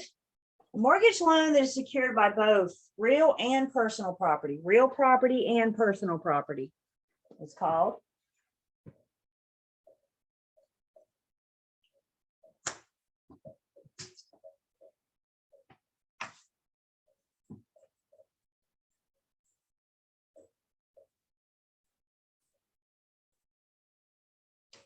Nine seconds.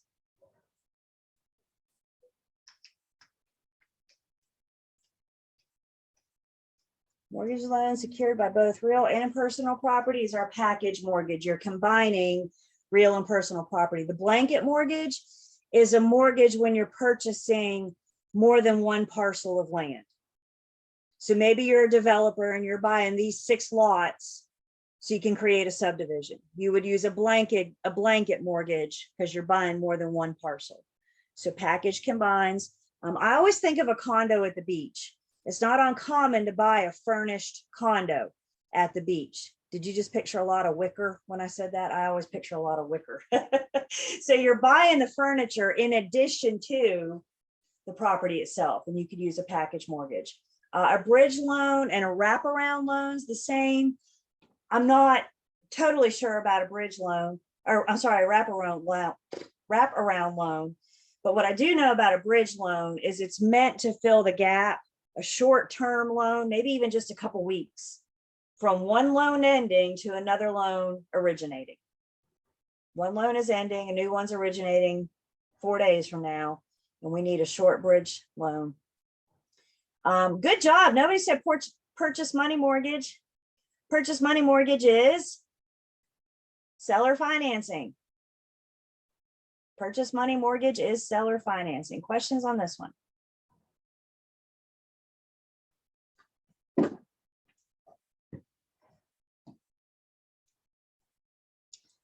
So we got Cindy, Treddy, and Tika. Devin crept up. Sutton's still on. 9 of you are on fire. Look at your phone. You got a little fireball. 9 of you are on fire. Question number 6. At settlement, commission generally appears as a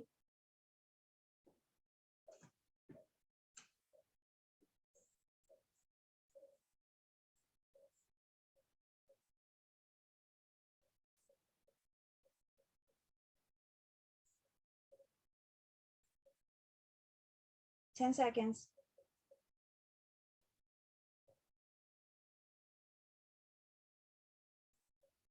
Settlement is typically a debit to the seller. Who pays commission? Seller. Typically. Questions on this one? CDE, commission, deed prep, and excise tax.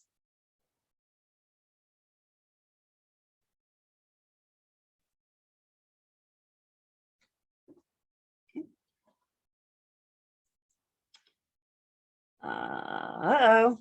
Treddy came up. Treddy, you'll have to tell me in private chat who you are. Sydney, Tika's still on. Devin, Haley crept up. 6 of you are on fire this round. And I think our last one, yep. Which of the following items is not usually prorated between buyer and seller at settlement?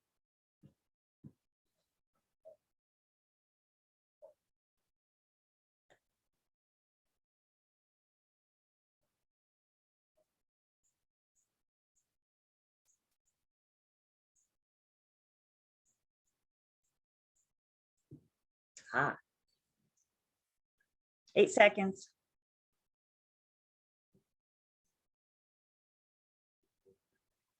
Which of the following items is not usually prorated? Good job, you guys. Recording fees. Each party pays their own respective recording fees. The buyer pays to have their deed recorded. The seller will pay to have their satisfaction of mortgage recorded. So each party pays their own recording fees.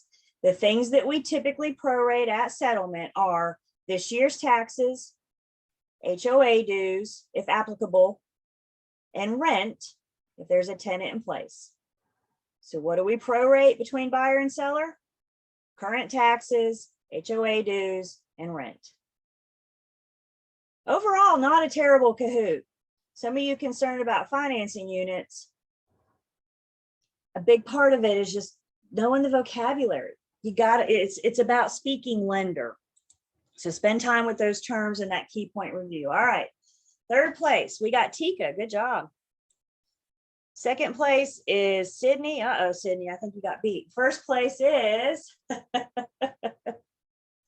Treddy. So good job, everybody.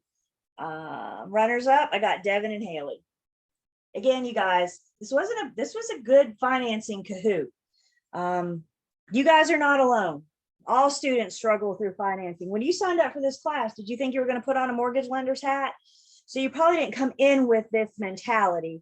I think that's part of what makes it challenging. But second, it's a whole new language. So here it is. You guys are trying to learn how to speak real estate agent. And now I'm throwing this language on you as well. You got to spend time, again, the key terms, the vocabulary words, that key point review, keep going over and over and over and drilling it. Questions? All right. Let's take our break. When we come back, we get into our appraisals unit. So we get to wear an appraisals hat, unit 17.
as you guys are coming back, take your two fingers, your two for index and middle. Everybody take them like this, put them on your temples and just gently massage. Just gently massage. Give that brain a little rest. Does that feel all right? And breathe. Breathe while you're doing this. All right. So we're back. Cameras are on and I can see you. So we are taking attendance. And where we're heading next is Unit 17. Unit 17 is another language. It's another vocabulary. Now we got to learn how to speak appraiser. There is some broker stuff in this, so we will get to see that as well. We'll talk about that when we get there. But we need to learn how to speak appraiser. So how do we get through Unit 17? I need you guys to put on your appraiser's hat. Why do we have to study this unit? Are you not working with buyers that are getting appraisals that are determining if they can afford to buy this home or not? Do you think you're going to get questions on the appraiser's process? Absolutely. So again, we're not an appraisal school. I fear sometimes that you guys are putting too much pressure on yourself. We're not an appraisal school, you guys. I'm not in mortgage lender school. But we need a basic understanding of that stuff, and that's why we're doing this. Unit 17 starts on page 433, 434. And this is our real property valuation. Again, this is our appraisals unit. So in this unit, we're going to talk about definitions of value. What exactly does value mean? We're going to talk about the steps that the appraiser uses to determine that value. And there is a little bit of math on the approaches of value. Before we get into this, let's first have a conversation, just a basic understanding on value. Isn't value sometimes in the eye of the beholder? Wouldn't the seller have more value in their home than somebody that's thinking about buying it? You know, you guys think about this. To the seller, I just said it, to the seller, this is their home. To everybody else in the world, this is just a house. It's not until you make it a home that you have value, put blood, sweat, and tears in it. Oh, remember when little Johnny fell over there and scraped his knee? That's what makes it a home, right? You have memories and associations attached to it. Wouldn't it stand to reason that the seller has more value in it than the buyer? So it's important that we realize that value is in the eye of the beholder. What's the value to the seller? What's the value to the buyer? What's the value to the lender and the appraiser? And that's part of what we're doing when we identify or define value. So with that in mind, the first thing we need to do on page 434 is define what an appraisal is.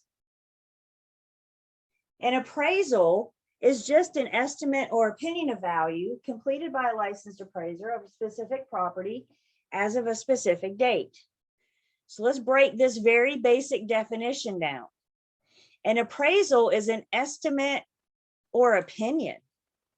Does that mean if you got more than one appraisers, you could have different values? Could one appraiser put value in something that another one doesn't? All an appraisal is that appraiser's opinion. It's their opinion. And if you were to, like I said, if you were to get another appraisal done, you may have another opinion. Appraisals are always completed by a licensed appraiser. The real estate agent cannot do an appraisal unless you have your appraiser's license. That's a whole different school, testing, state exam, licensure, da-da-da. So the licensed appraiser is who does our appraisal. An appraisal is always for a specific property. It's not in general a neighborhood or a subdivision. It is just for one specific property that we're trying to determine value on. An appraisal is always of a specific date. Today, the day of the appraisal is really all it counts for, all it's good for. Now, the lender will let you use it for up to 6 months, But if you're under contract for longer than 6 months, you're probably going to have to get another appraisal, because 6 months ago, things change in the market. In 6 months, things are different. We're going to talk about adjusting. We're going to look at properties that recently sold. So as things continue to close in your neighborhood, that affects the value of this property. The appraiser does the appraisal to determine value. What the real estate agent does is a comparative market analysis or a broker price opinion. We will talk about these in just a minute. But what I need you guys to understand right now, that unless you're an appraiser, the word value comes out of your vocabulary. The only person that's allowed to say the value of this home is the appraiser. What we do as the agent is we give probable sales price or probable lease price. You need to be very, very, very careful when you're working with a seller, for example, and you're helping them price their property so you can list it. And the seller says, what do you think it's worth? You cannot respond, I think the value of this home is X amount, because you're not a licensed appraiser unless you are. So when that seller asks you, what's this home worth? Your answer is the probable sales price is, and then you give a range. We're never, on CMAs, BPOs, we're never going to give an exact amount. We're always going to report in a range, and we're never going to say the word value. Had a question come in, 2 appraisals for short sale. I'm going to have to say that depends.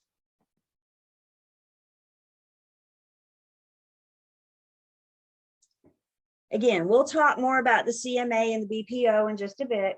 We want to do a comparison. Everybody good with me so far? I'm going to go back. The appraisal determines value. The CMO and BPA determine probable sales price or probable lease price. Have everybody so far? Unless you're getting your appraiser's license, stop saying value.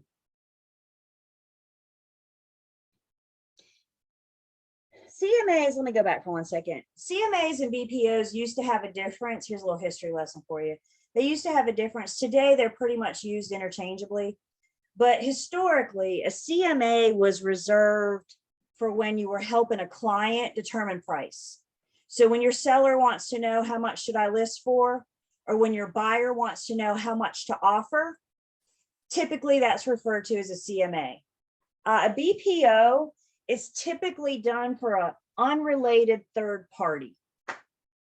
It's not the buyer seller, it's not your client, but it's somebody else that may have an interest. A couple examples for you. Let's see, I used to work with a firm that had a relocation company up in Connecticut. They had no idea what Winston-Salem, North Carolina looked at. They could pinpoint it on a map, but that was about it. They weren't equipped to offer opinion on probable sales price or probable lease price in North Carolina because they're not familiar with the market. They're not familiar with our area. They're up there in Connecticut. So one thing that relocation company did sometimes, if they wanted an opinion, was call us, offer us a small fee to give them a BPO, to give them my broker price opinion. I'm a heck of a lot cheaper than an appraiser. So again, historically, when we say CMA, we're referring to work that we do for our clients. When we say BPO, we're referring to, it's the same process, the same thing. We're just going to give a few different names. I did a post licensing class a couple months ago, and I had a girl give me another example of a BPO. She's new, she's a new agent, and she was shadowing a seasoned agent. And the seasoned agent that she was shadowing got in a call from an attorney that was in the throes of trying to settle a divorce. And to settle the divorce, they needed a probable sales price of the property. So he called, paid her a small fee, and asked her to do that BPO, offer him that opinion to help him with the divorce. The attorney was not the seller or the buyer. The people weren't selling the home. They just wanted somebody's opinion of that probable sales price.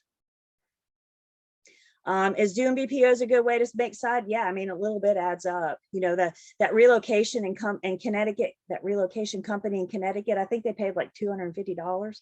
So you know, everybody's different, right? There's not a set fee. Y'all don't write that down. There's not a set fee, but typically, a BPO is done for a fee.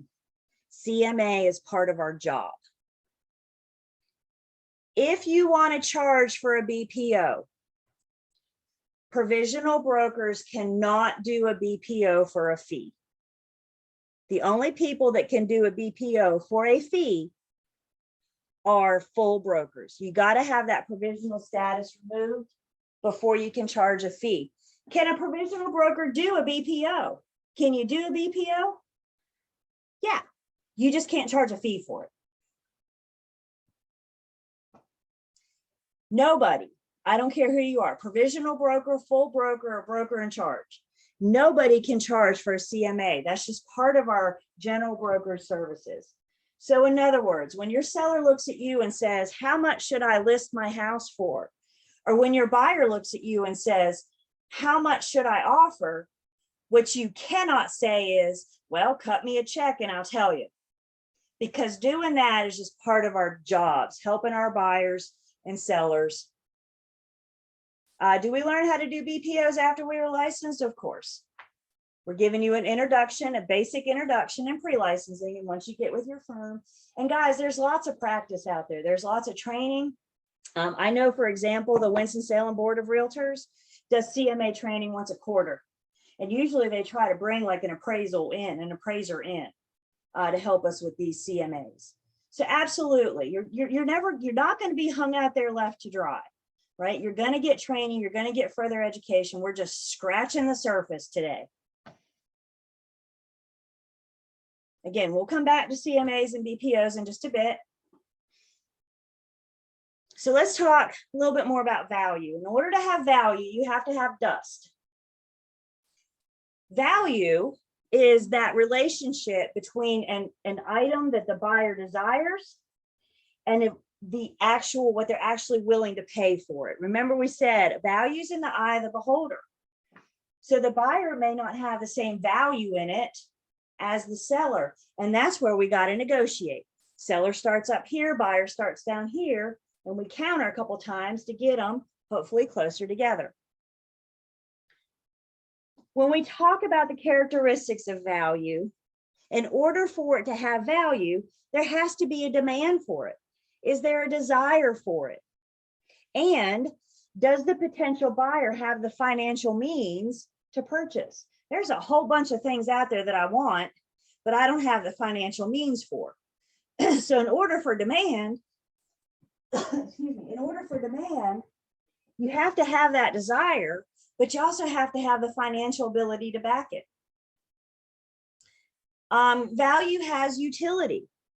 How can this current use satisfy future owners' needs? How does this thing for sale satisfy any future owners' needs? How can they make it their own? Not much makes me more nervous when I'm looking at a property for sale and I see custom built this and custom design that, and custom. Every time I see the word custom, I hear cha-ching, cha-ching, cha-ching, and I see that price go up.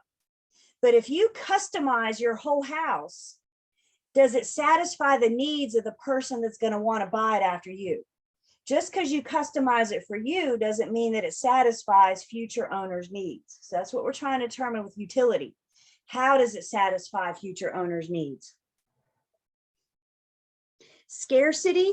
Land is scarce. We only have so much land to go around. There's only so much home. I think in a lot of places we're starting to build up because we're out of land. Scarcity, limited supply of land. This is why like property on water tends to have more value. There's only so many structures you can put around a lake or a pond or the ocean. And then transferability. Can the owner pass on clear marketable title? Can they transfer it easily?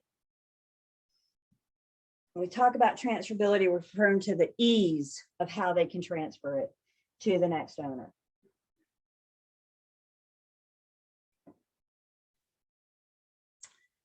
Market value is defined as the most probable price a property will bring in a competitive and open market under all conditions requisite to a fair sale. Typically, for example, foreclosures and short sales are sold for less than homes that aren't underwater, homes that aren't in foreclosure and short sales. They may not be considered typical conditions in a market.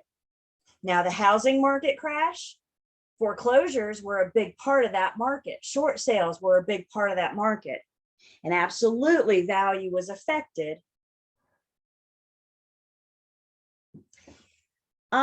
Market value, again, the appraiser, the probable price. If I tell you the probable price is this, does that mean that that's what a buyer's willing to pay for it?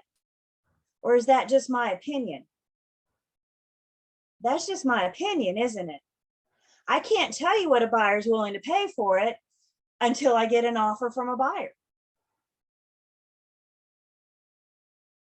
So all we're determining with market value, all the appraiser, I should say, is determining with market value. It's their one person's opinion on what they think somebody would be willing to pay for the property.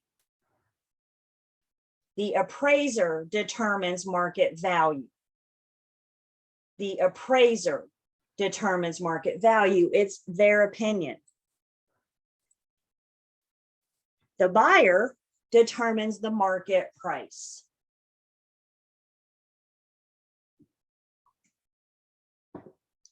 The value is the appraiser's opinion. This is what I think somebody will pay for it. The price is how much somebody actually pays for it. The buyers determine the price. Just because I put a price tag on it doesn't mean you're willing to pay for it. Guys, buying a house, it's consumers that buy a house. And at the end of the day, we're all consumers, right? We all go out there and buy a product. Let's say you go shopping this afternoon and you pick up a really nice shirt off the rack. And you're looking at this shirt and you go, man, this is a nice shirt. I really like this shirt.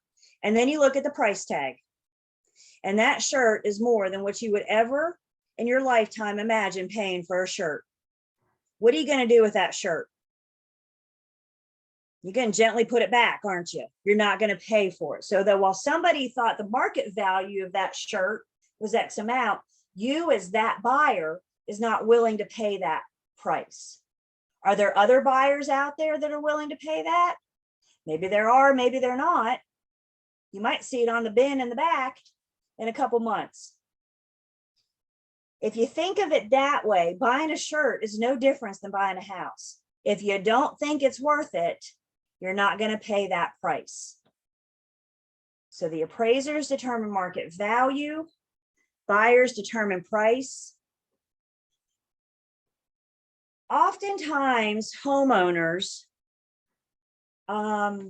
confuse market cost. Sometimes market cost adds value, sometimes it doesn't. But I think a common misconception with homeowners is that they're going to get 100% return on their investment. So you buy a home and you, I don't know, put a new roof on it for $10,000. You added value to it because now you have a new roof on it. But once you have that roof up, it starts losing value. You're not going to get 100% return on that roof. I've always heard, never got to experience it, but I've always heard the moment you drive a brand new car off the lot, it immediately starts to lose value. Expenditures on a home is no different. You put in a new HVAC system, the moment you turn that AC or heat on, you've used it. It starts to use a little value, the roof. I'm not saying you didn't increase your value. I'm not saying you can't get money out of it. What I'm saying is you're not going to get 100% return. I had sellers once, and I did my CMA before I went to the listing appointment, and we were sitting there at the listing appointment, and it got to the conversation, switched to price.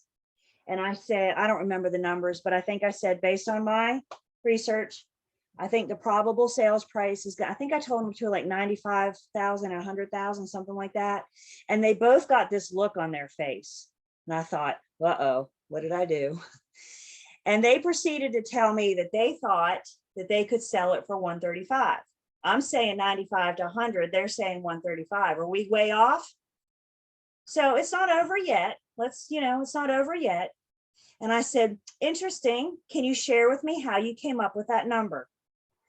And at that point, he handed me a piece of paper. They spent X amount on an HVAC. They spent X amount on a water heater.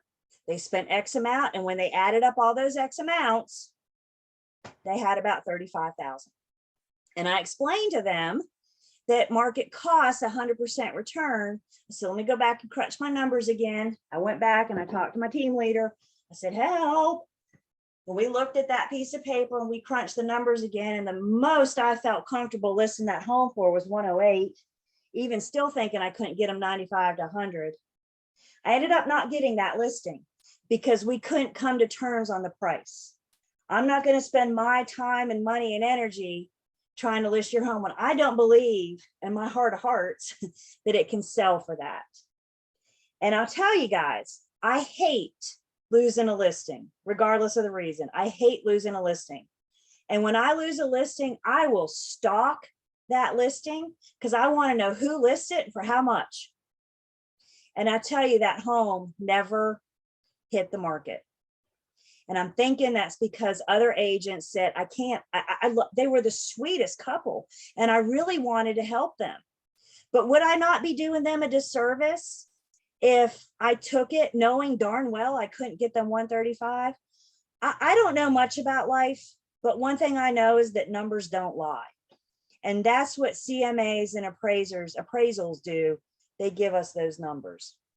My point to you is maybe you take that listing, maybe you don't. This was in a different market, by the way. If it was in this market, I'd probably take it for 150, but it was a different market. So this is why we need to be the experts of our market and be honest, be upfront. Don't make promises, never make promises or guarantees. Did y'all hear what I just said? I had a seller once look me in the eyeball and say, can you guarantee you will sell my home?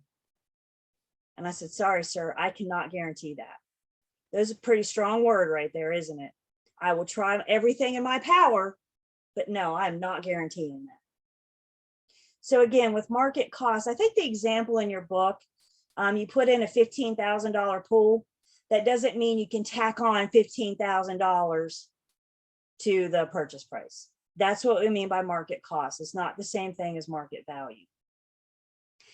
I am all for owners doing what they want to do while they own their property. Just understand that it may not be beneficial to the next purchaser. You may not get that money. They got to see the value in what you did as well. Making sense? Value is in the eye of the beholder. There are certain forces, certain factors that influence value. Social forces. Social forces are trends in like marriage and divorce rates, family size. We're living a lot longer than what we used to. We're starting to see new trends of multiple families under one roof. Adult children are moving back home with mom and dad. Mom and dad are moving in with adult children. So we're seeing changes in social forces, trends, economic forces, income and employment levels going up and down. Big factory opens, Amazon opens a warehouse. We're going to have more jobs, right? That's going to affect the housing market. Taxation. If taxes change as your mayor comes and goes, gets reelected, and a new mayor comes on, that could affect various things. Interest rates. That's part of the market that we're in right now. Interest rates. Last year, they were a historic low. Interest rates were being originated for 2 point something and 3 point something. That's why we had more buyers than inventory, because people wanted to take advantage of that interest rate. Absolutely affected value. Political forces, your government activities, zoning, for example, zoning changes, building codes. Let's see, I've been in 21 years. How many presidential elections have I seen in 21 years? I'll let you guys do that math. However many presidential elections I've seen in 21 years, I'll tell you the phenomenon. Right around the time of the presidential election, real estate comes to a brief pause. People are waiting to see the results of that presidential election. I'm not saying it stops, but you can definitely track a trend, a slowdown. That's political forces. I don't want to buy until I want to know the outcome. And when the parties change sides, man, the other side comes out the woodwork to spend their money and buy a house because they've been sitting on their money for the last 4 to 8 years. And now that their guy is in, the parties come out of the woodwork. By the way, that's about political in this class is what we get.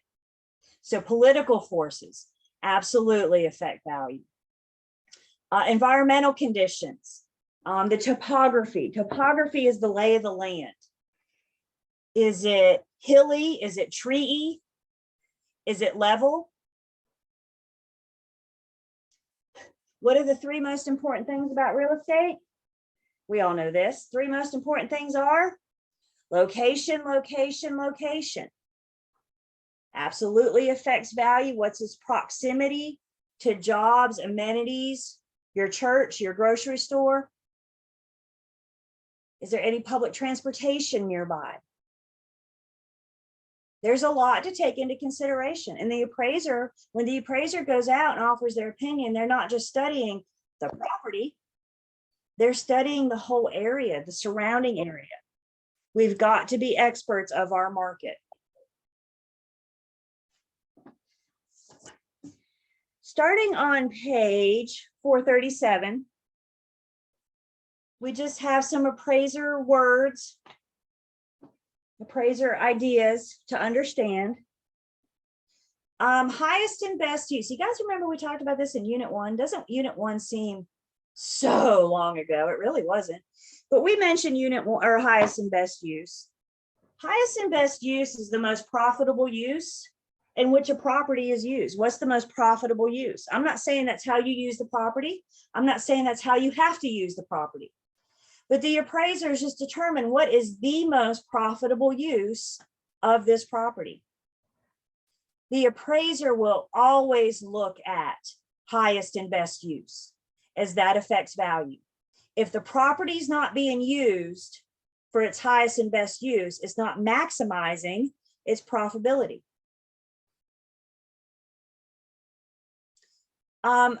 Substitution. The idea behind substitution says that when the consumer, again, imagine yourself out shopping for a shirt. When the consumer has essentially 2 things awfully similar features, similar styles, the theory of substitution says the consumer is going to tend to purchase the less expensive of the 2. When you have 2 items, you guys ever comparison shop? And you have 2 items that are awfully similar, the theory of substitution says we're going to gravitate towards whichever one is less. Supply and demand, talking about your economics 101. Now in real estate, we don't actually sit around and talk about supply and demand. In real estate, what we talk about is a buyer's market and a seller's market. So in real estate, right now, we are currently in a seller's market. And I know we're in a seller's market because supply is low and demand is high. That pendulum will swing back. And one day we'll be in a buyer's market again. We'll be in a buyer's market because supply is high and demand is low. So supply and demand, it depends on what kind of value is affected by what kind of market we're in, seller's market, buyer's market. Conformity, if a property conforms, we're saying it matches its surroundings. Does it fit its surroundings? Does it conform? to your surroundings. Have you guys ever been out on a nice Sunday afternoon drive and you find yourself on this 2-lane country road? You have no idea where you were. That was a lot more fun before the days of GPS. You just kind of go wandering around to see where you come out. And you're driving down this nice 2-lane country road and you pass cute little brick ranch house after cute little brick ranch house after cute little brick ranch house. And then you round the corner and boom, there's this monstrosity up top. And it's got like 3 stories and a gate and a pool and a 4-car garage. Yeah, that thing doesn't conform. I'm not saying it doesn't have value, but I'm saying it doesn't match its surroundings. It doesn't conform. Question comes in, how strongly related is interest rate and whether it's a buyer's market or seller's market? Absolutely. It's part of the reason why we're in the seller's market we're in is because interest rates got down to 2 point something, 3 point something. Did that affect buyers wanting to buy? Yeah. The problem is I didn't have enough supply for them to buy. Does it affect it? Of course it does. Anticipation. Some future benefit or detriment. How is some future benefit or detriment going to affect the property? Maybe it's factual. Maybe it's just a rumor. Where are my Carnersville people? My K Vegas people? How long have they been talking about that dang belt loop? How long? I've been in the Triad for 22 years. They were talking about it when I moved to High Point 22 years ago. They're just now getting around to build it. But the anticipation of that thing coming, that belt loop, has affected the values in that area. Some of you may have lost part or some of your property because of that belt loop. Some of you may know somebody that chose not to buy there because you didn't know how your property was going to be affected by that belt loop. Now that we're actually seeing it, it's a good sign. Anticipation, something's coming. It's going to be good, it's going to be bad, but it's going to affect the value. Contribution is how any improvement will add value. How does it contribute to the property? Remember what I just said. I'm all about owners doing what they want to their property when they own it. But just understand, future buyers may not see what your contribution to the property was worth. Not all neighborhoods, for example, will support granite countertops. Am I telling you not to put granite No, you want to put granite countertops in, go nuts. Just know that it may not contribute. It doesn't match the surrounding. Competition. With competition, I tend to think more of the retail market, commercial market. The theory behind competition says one store can attract consumers. Go to your favorite retail store. In Winston, you got Thruway Shopping Center. Let's say you go to Thruway Shopping Center for Moe's for lunch this afternoon. Am I going to start making y'all hungry? So we go to Moe's this afternoon for lunch. What does Thruway Shopping Center want? When you come to Moe's, what do they want you to do after lunch? They want you to go down the sidewalk and hit Rack Room. They want you to go down the sidewalk and hit that little kitchen gadget store. That place is a whole lot of fun. They want you to go to Dewey's and get a cake square, right? The theory behind competition is what's one store can get you here, can the other stores keep you? Can the competition of the retail market to help attract those profits? And then change. Again, you guys, we have got to be experts of our market, and so does the appraiser. The appraiser needs to be able to anticipate change. They study past behavior. They study the trends in the neighborhood. They study trends in the area to help them better predict the future. Some areas are seeing increase in value. Some areas are seeing decline. So we're studying that change and how it affects the value today. The appraiser is. Questions on any of our appraisers' terms?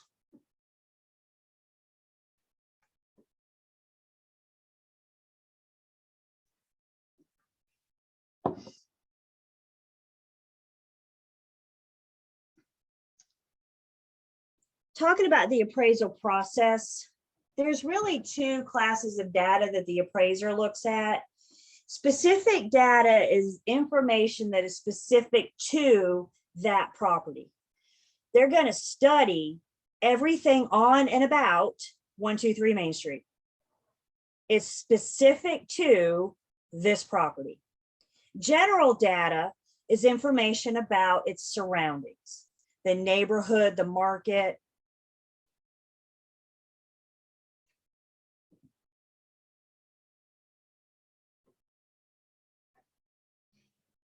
And I just want to point out, I'll let you guys look at this, but pages 438 to 439 gives us the appraiser's process, the steps that the appraisers take. Now, I don't need you guys to study this. Please note it's a green star.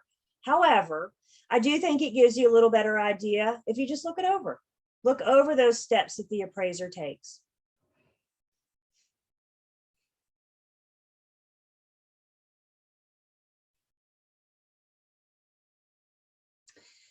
If you will, hold your place in the book and let's flip over together on page 441. Whoops. 441.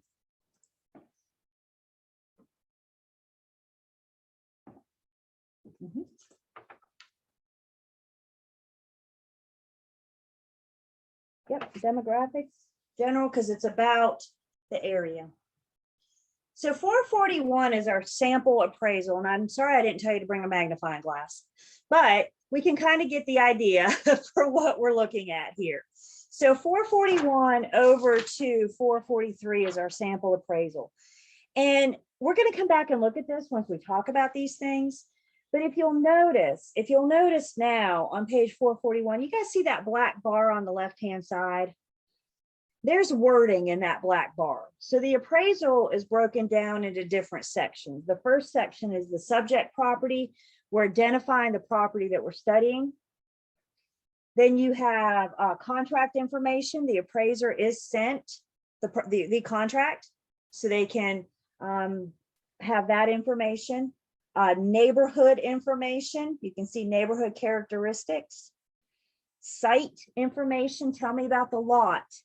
Tell me about the land. That's what we mean by site. You have improvements, identifying various improvements to the property. Over to page 442, sales comparison approach that we're getting ready to talk about. We're going to take a subject property and we're going to compare it to recently sold comps. We'll talk about that next. Reconciliation is the appraiser's findings. Once they go out and study the property using the various methods, they reconcile. And then 443, additional comments, anything else they have to say. Cost approach, we're getting ready to talk about that in just a second. Income. And then PUD is planned urban development. Don't need to worry about that. Remember, the appraisal is the property of the lender. The lender requires the appraisal, so they know what to originate the loan on. Remember, the loan is based off of value. Value is whichever is less, the purchase price or the appraised amount. So the lender requires the appraisal. And this is the information that they're looking for. Bottom line, what they're looking for is that reconciliation. Back on page 442. You guys see indicated value. Where is it? No, the very last line. Based on a complete visual inspection, My opinion of the market values defined in the real property subject, the report is $265,000. That's what the lender's looking for. So if your sales price is more than 265, the loan is going to be based off of whichever one is less. The loan will be based on 265 off the appraiser's opinion. Questions so far?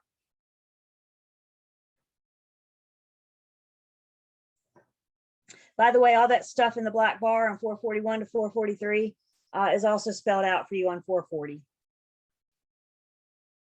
You might be able to read 440 a little bit better than the actual appraisal. So once we go through the appraiser's process, and we talk about it, then we'll come back and revisit this appraisal.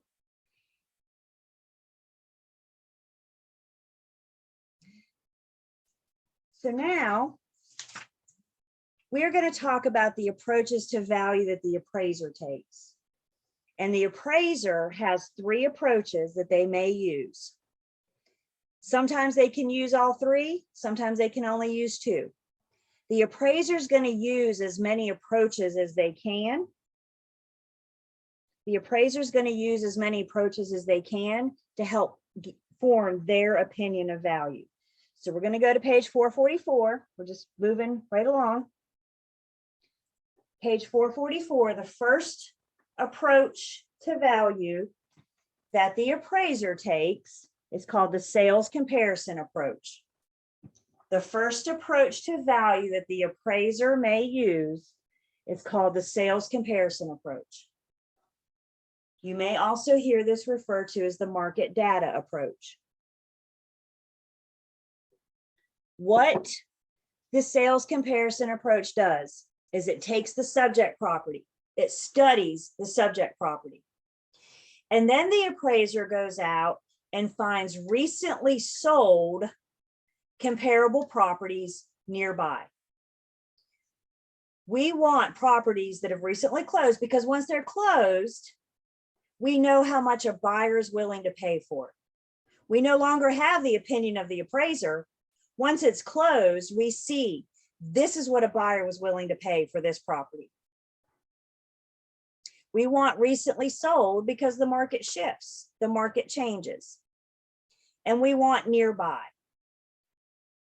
If you put a value on a home in Winston-Salem and then picked that home up and moved it to Greensboro, it's going to have a different value simply because you change the location.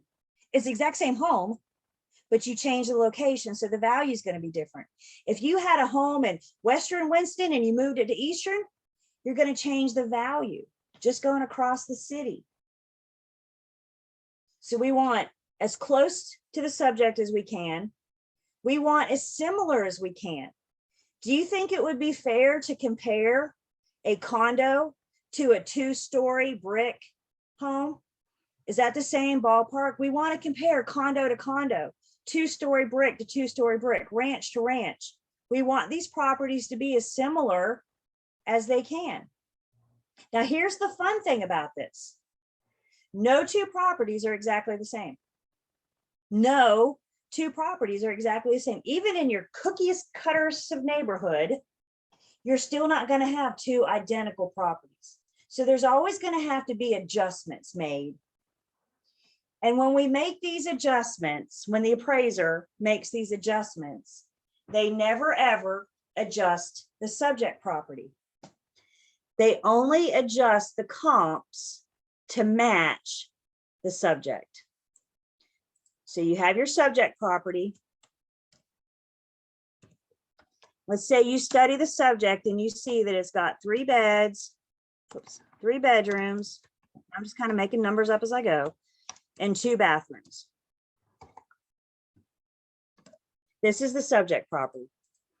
And because this is what I'm studying, I'm never going to adjust those values because this is the one that the appraiser is trying to determine value on. What they want to do is make all these close comps match the subject. So if you have a comp, we're going to call this comp 1. If you have a comp that has, say, 4 bedrooms, doesn't the comp have something more than the subject? Your subject has 3, your comp has 4. So what the appraiser is going to do is come in and adjust the comp down to match the subject. In a sense, they're going to reduce the close price by the cost of a bedroom. How much does a bedroom cost? I don't know. I'm not an appraiser. I'm not putting value on things like bedrooms. This is the appraiser's job. Do I have a question?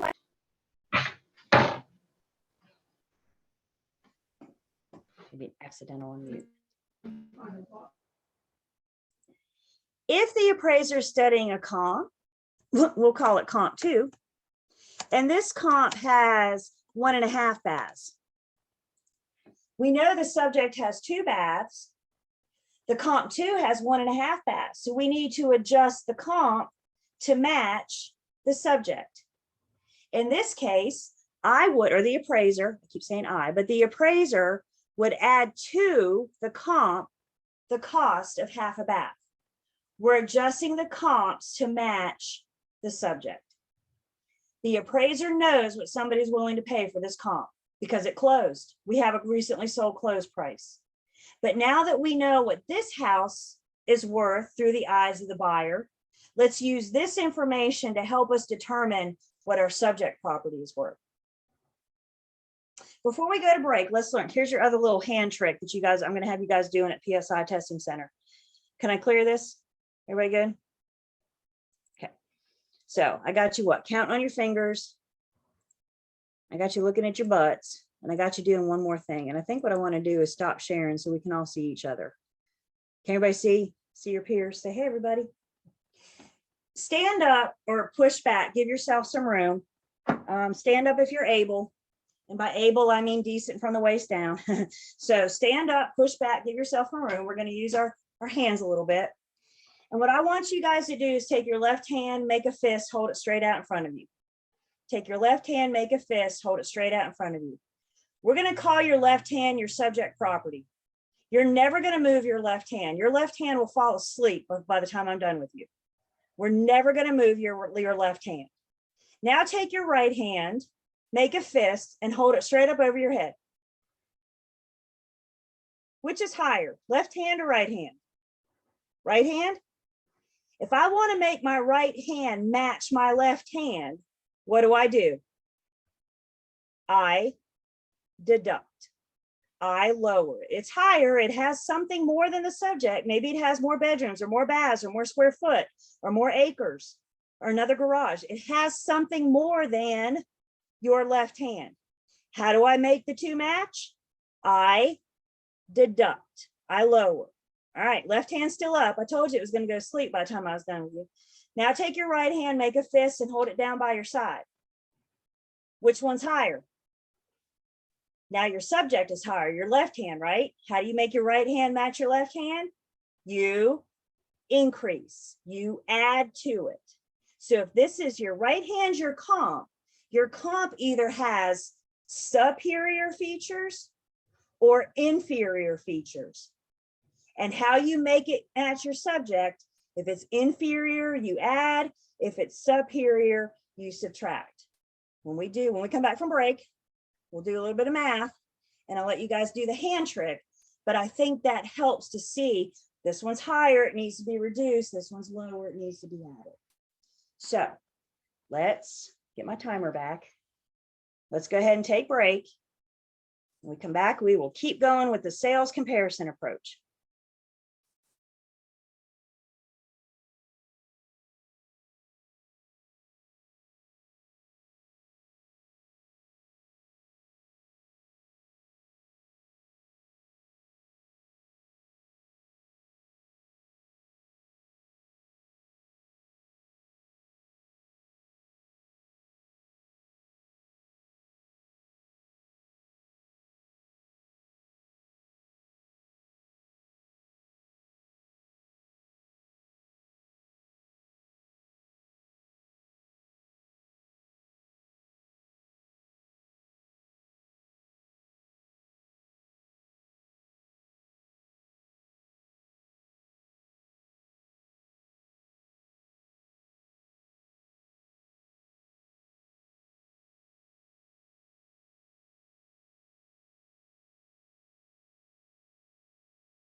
All right.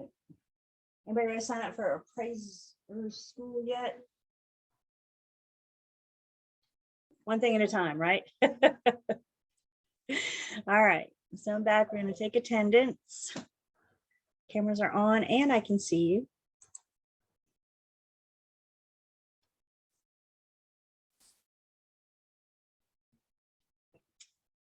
And continuing on, talking about the sales comparison approach. Again, this is one of the approaches to finding value that the appraiser takes. You and I are not doing the sales comparison approach. We'll talk more again about what we do in just a second. So the appraiser's process, sales comparison approach, you're taking the subject property, the property that we want to put value on, and we're using question? We're using recently sold closed comps to help determine, for the appraiser to help determine value of that subject property. When the appraiser is doing their thing, they use the sales comparison approach. This is the best approach for resale single family homes and land. So this is the best approach for a resale and land. What I mean by best approach, at the end, when the appraiser's done their process, when they've done their steps, they're going to put more weight on the sales comparison approach when the property is a resale or land. So to help them reconcile, they're going to put more weight on the sales comparison approach when the property is a resale or land. As we said, the appraiser only makes adjustments to the comps, never ever adjusts the subject. The appraiser knows the market. The appraiser knows value. So the appraiser can make money comps. They know what a bedroom goes for in this neighborhood. They know what square footage and acres and a fireplace and all the things that we can compare, all the things that we can use to compare. They know what that value is. That's the appraiser's job, to make money adjustments. And what they're looking for, again, what they're looking for, they want the data sale. We need properties. The comps need to be properties. All right, love you. Bye.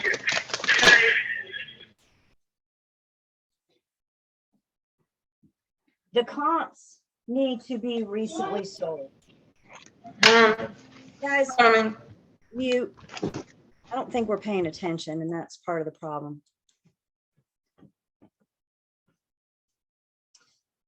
Comps need to be recently sold.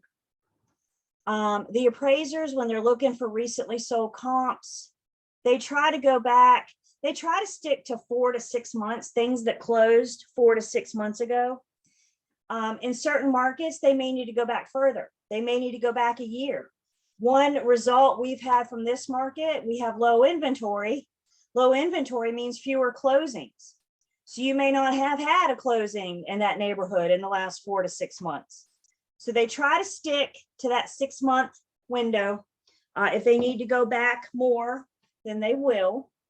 But we need something that's recently sold, again, because what that tells us is this is what a buyer was recently willing to pay for a similar home in that area. Location, location, location, location. Remember, we just said you can't put value on property in Winston and Greensboro, the same property, because you change the location. Most appraisers try to stick to a subdivision, a neighborhood. Maybe they'll do a mile radius. So they might do within like a mile or half a mile, something like that, all properties that fit their parameters, but we want something close by. Probably the biggest things that they study and adjust are physical features.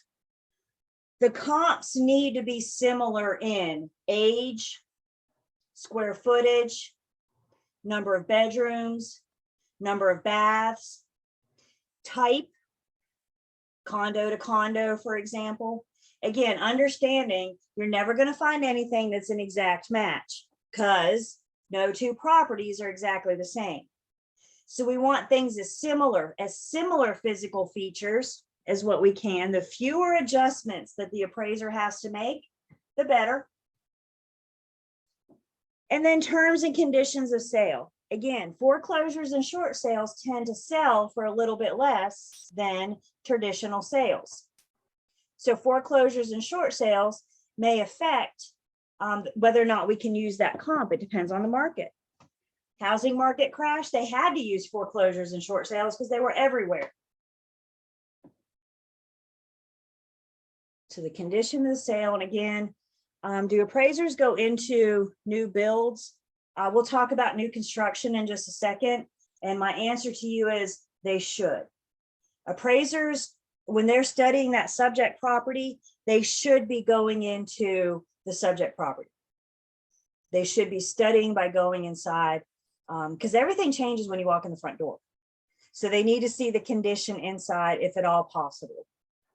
Again, we'll talk about new construction in just a second. So as we said, when they're looking at comps, when they're selecting comps, we want comps that are similar to the subject as possible. The fewer adjustments, the better, the stronger the comp. We want things that are recently sold. The appraiser is going to assign a dollar value to differences. Again, the appraiser can determine the going rate for a bedroom or a fireplace or garage or whatever the difference is, square footage, age, if necessary.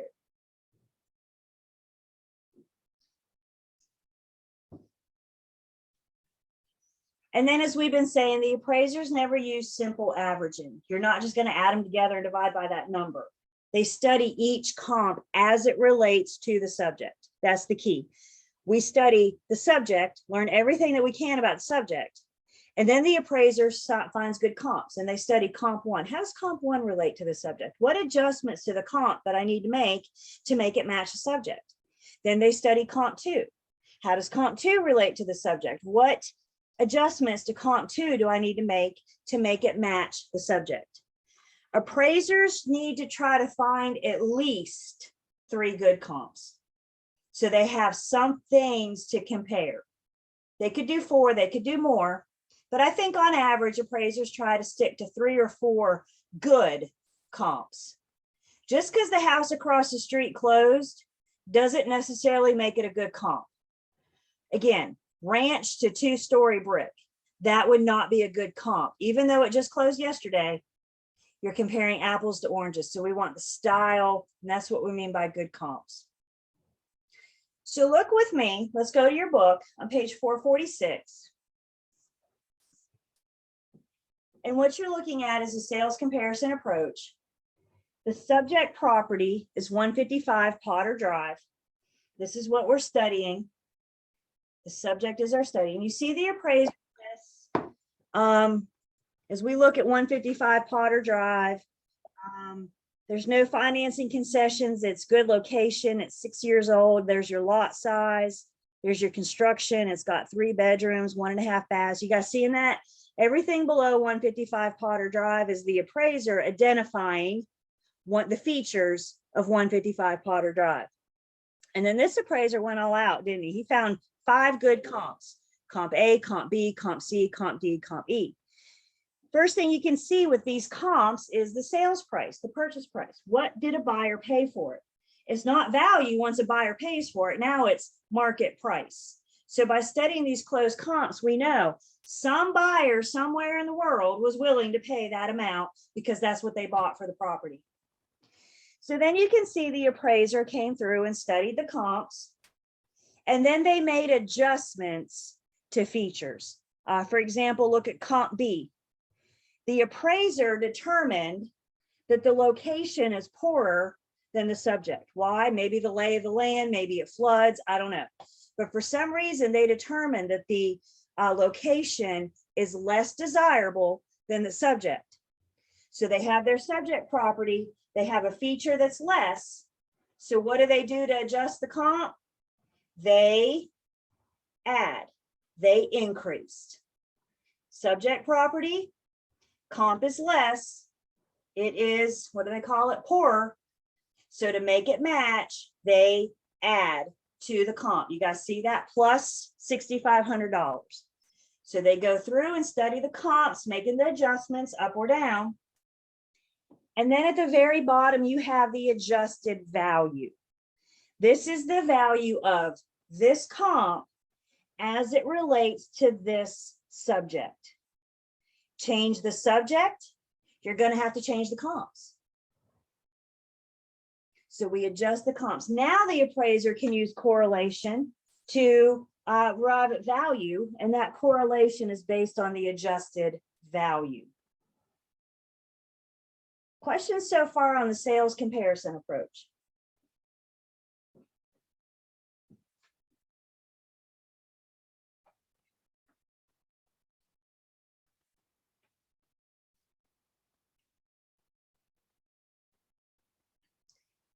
Take your appraiser's hat off. Everybody take your take your appraiser's hat off. So would be the most would D, yeah, I mean, yeah, you've clearly said it. That's right, because there were fewer adjustments made to D. You're right, there are fewer adjustments. So D might be a better comp than all of them, right? Because the fewer adjustments you make, the better. Yep. All right, appraiser's hat's off, right? Let's put our agent hat back on. When we're doing our CMA and our BPO, the CMA and the BPO is the most similar to the appraiser's sales comparison approach. The appraiser does a sales comparison approach to determine value. You and I do CMA and BPO to determine probable sales or probable leasing price. Now remember, I don't know value. I don't know what a fireplace goes for. So can I make monetary adjustments to features when I'm doing a CMO? No, because I don't know, because I'm not an appraiser. I don't know the value. I said if the subject was lower, then we add, and when the higher, then we, yeah, that's right. Subject property. If a comp is higher, how do you make it match? You deduct. Subject property, comp is lower. How do you make it match? You add.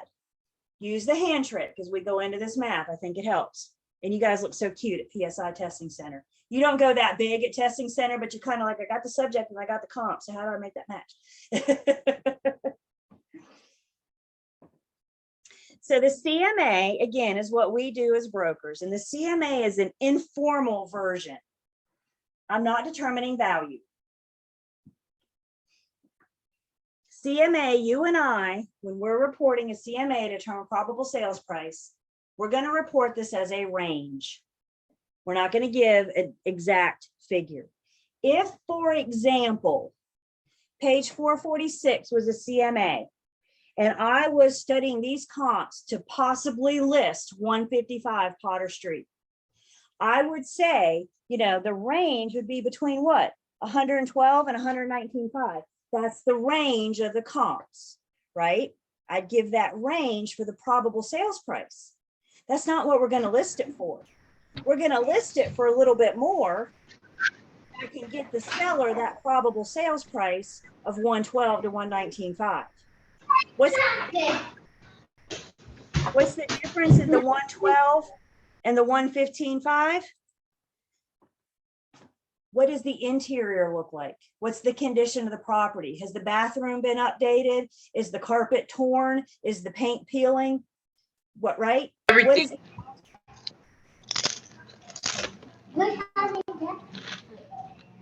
Guys, can we please pay attention to that mute button, please? What does the condition and how does it relate to the comps? Once you get into MLS, you can see these closed MLS listings. You can look at pictures in MLS. And you can see, well, gee, this carpet's new, the bathroom has been updated and the paint's nice and this one's not. So you're going to get more or less than for the one that's in better condition, right? So that might drag you down to the lower end of the 112. So we report as a range. We'll look at a sample CMA in just a second. When you're doing a CMA, one thing that we do that the appraiser doesn't, when we're looking at a CMA, we're going to look at current properties. We're going to look things that are active, that are currently for sale. If you're sitting at a listing appointment, you're at 155 Potter Drive talking to the seller, and you're trying to help the seller determine probable sales price to help us determine the list price. Why would we want to look at what also is currently available? What is for sale nearby? Why does that matter? What does that tell me?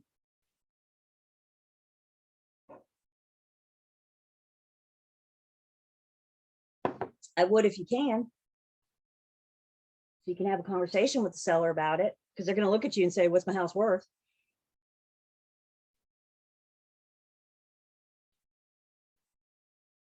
Adjusted value, you're adjusting the comp so it relates to the subject.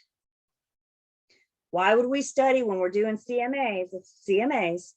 When we're doing CMAs, why do I care about what's currently for sale? Because that's my competition.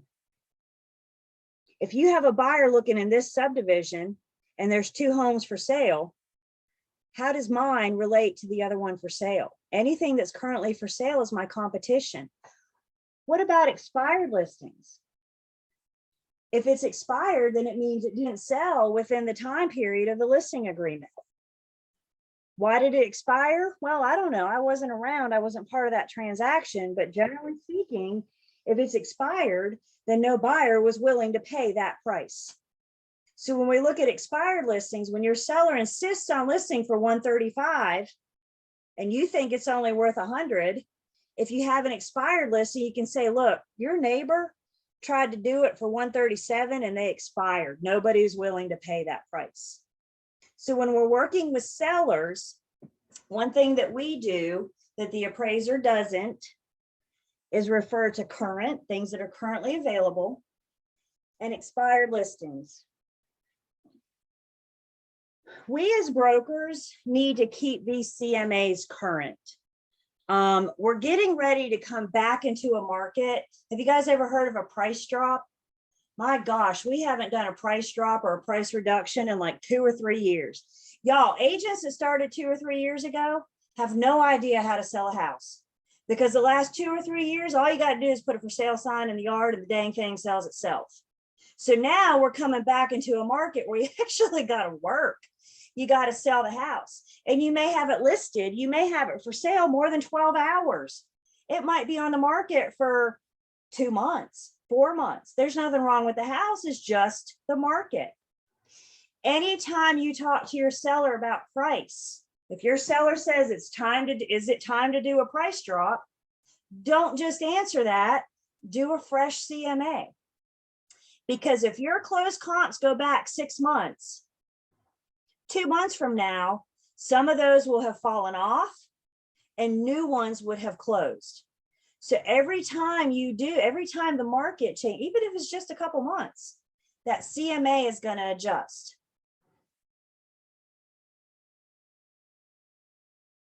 I'm getting questions about how long this stuff takes. Well, brand new agent is going to take you a lot longer than the one's been doing it 10 years. Practice and experience.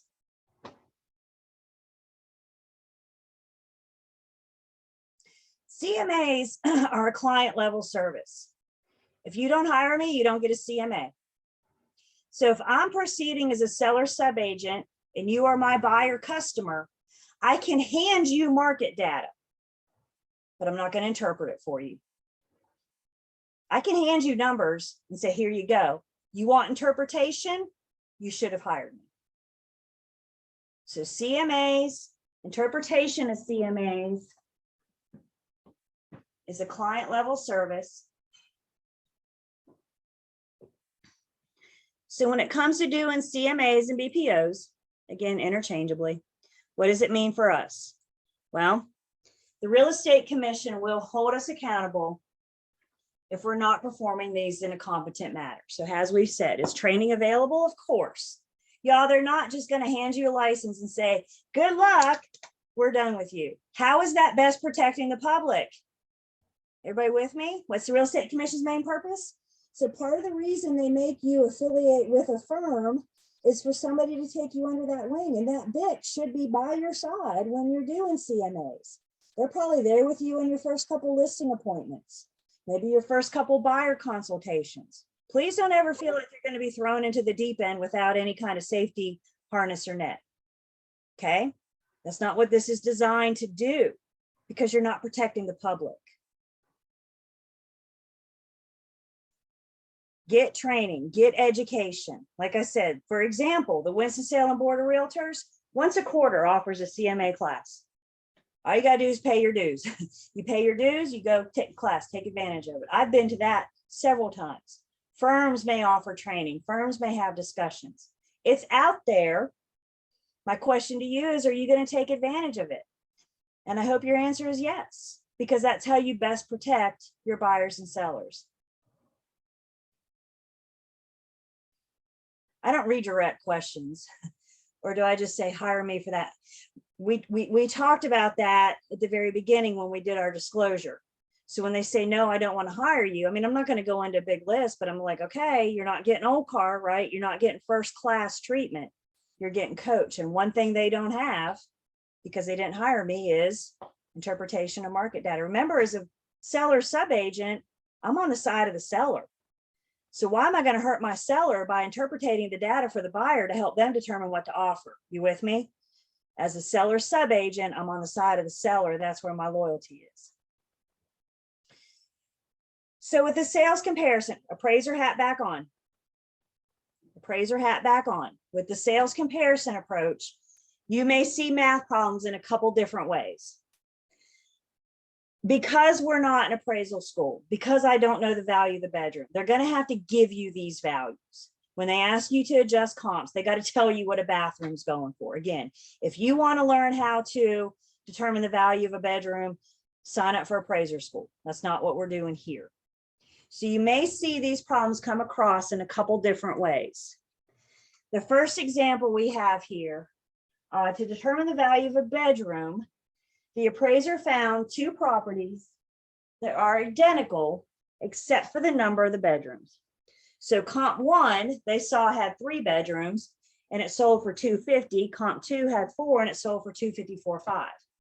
Because the number of bedrooms is the only thing different, wouldn't it stand to reason that the value of a bedroom is $4,500? What's a bedroom go for? The difference in the purchase price. So if you see this, you're only going to have one thing different, just like you're looking at. I think what you're more apt to see is what we're going to look at next. But I want to make sure everybody's good here first. If you see this, they're going to give you one difference. How do you find that value of the bedroom? It's just the difference in the sales price. $254.5 minus $250 can tell the appraiser that a reasonable cost for a bedroom in this neighborhood goes for $4,500. This is one way that they help determine that value. What I think you guys are going to be more apt to see is something, what we see, something very similar to what we see on page 446.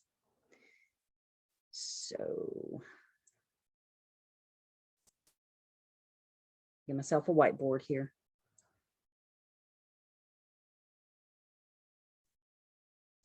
So the problem says we have subject properties, a 3-bed, 2-bath with a fireplace. Comp 1 has 3-bed, 1-bath without a fireplace, sold recently for $118. Comp 2 is a 4-bed, 2-bath and a fireplace, recently sold for $126. It gives you the values. It tells you what a bedroom's going for, bathroom and a fireplace, and it asks what is the probable sales price. When I'm doing these, the way that I think is most helpful is to lay this information out in columns and rows, very similar to what you're looking at on page 446. So we can do a nice side-by-side comparison. So I have my subject property, and I have 3 bedrooms, 2 baths, and a fireplace. This is bed, bath, and fireplace. Then we look at comp 1. Comp 1 has 3 bedrooms, 1 bath, and no fireplace. And we're told that it recently sold for 118,000. Comp 2 has 4 bedrooms, 2 baths, 1 fireplace, and it recently sold for what? Recently sold for 126.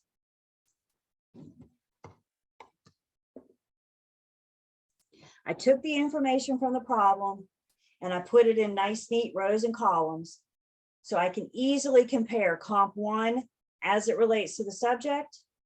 I can compare comp 2 as it relates to the subject. I'm not studying comp to comp. I'm studying comps as they relate to the subject. So you and I are going to study comp 1 together, and then I'm going to let you study comp 2. So comp 1, my subject has 3 bedrooms. Comp 1 has 3 bedrooms. Do I have any adjustments to make? Do I have anything I need to do? Nope, they look like they match to me, don't they? So no adjustments. My subject has 2 baths. Comp 1 has 1. Do I have an adjustment to make? And the adjustment that I'm making is to add. I need to add the value of a bathroom. What is a bathroom going for? The problem told me that a bathroom goes for about $4,000. My subject has a fireplace. My comp does not. Do they match? So what do I need to do to my comp?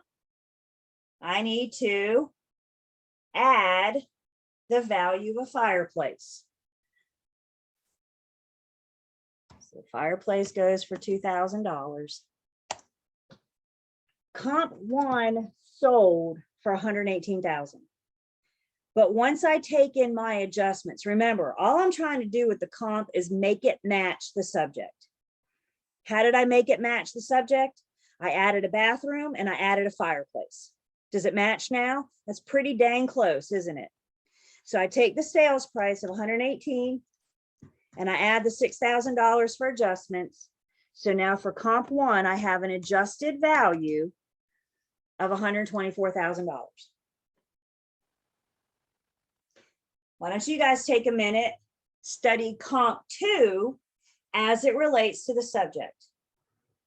Make your adjustments to comp 2, use your hands, and study comp 2 as it relates to the subject. And if you want to tell me what the adjusted value is in a private chat, you're welcome to.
You got 30 more seconds to adjust comp 2.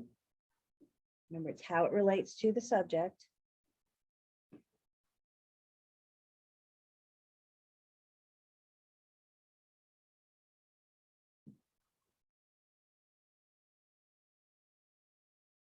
Okay. So let's study comp 2 as it relates to my subject. My subject has 3 bedrooms. Comp 2 has 4. What do I need to do to comp 2 to make it match my subject? Don't I need to deduct So from my sales price, a buyer was willing to pay a buyer did pay $126,000 for comp two. And to make comp two match, because it's more than, then I'm gonna deduct the cost of a bedroom. Again, the problem tells me subject has 2 beds, comp two has 2 beds. Do I need to do anything? I said bath. 2 bath, sorry. Do I need to do anything? No, they already match, right? Subject has a fireplace, comp two has a fireplace. Do I need to make any adjustments?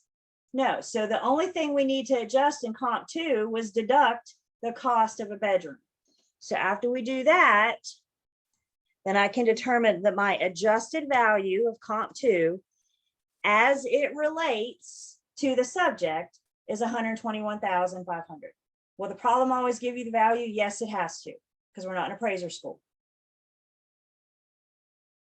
If it doesn't give you the value, then it tells you the difference, like we just saw in the previous slide.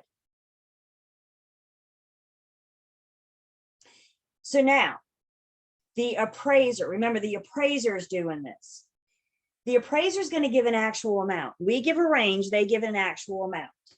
So when the appraiser does their reconciliation, they're not just going to add these 2 numbers together and divide by 2. They're not just going to do simple averaging. They're going to put more weight on which one is more similar. So in what we have studied, again, without seeing pictures or the inside or anything, best we can determine is that comp two is closest to the subject because I have fewer adjustments to make, right? So comp two, the appraiser's value is going to have more weight on comp two. Comp one is actually absolutely going to be a factor, but comp two is going to have more weight because it was the more similar and it had fewer adjustments to be made. Questions, sales comparison approach, do the hand trick. It helps. It's kind of like opposite world, isn't it? One has more than, so how do I make it match? I deduct. Another one has less than, so how do I make it match? I add. Do the hand trick.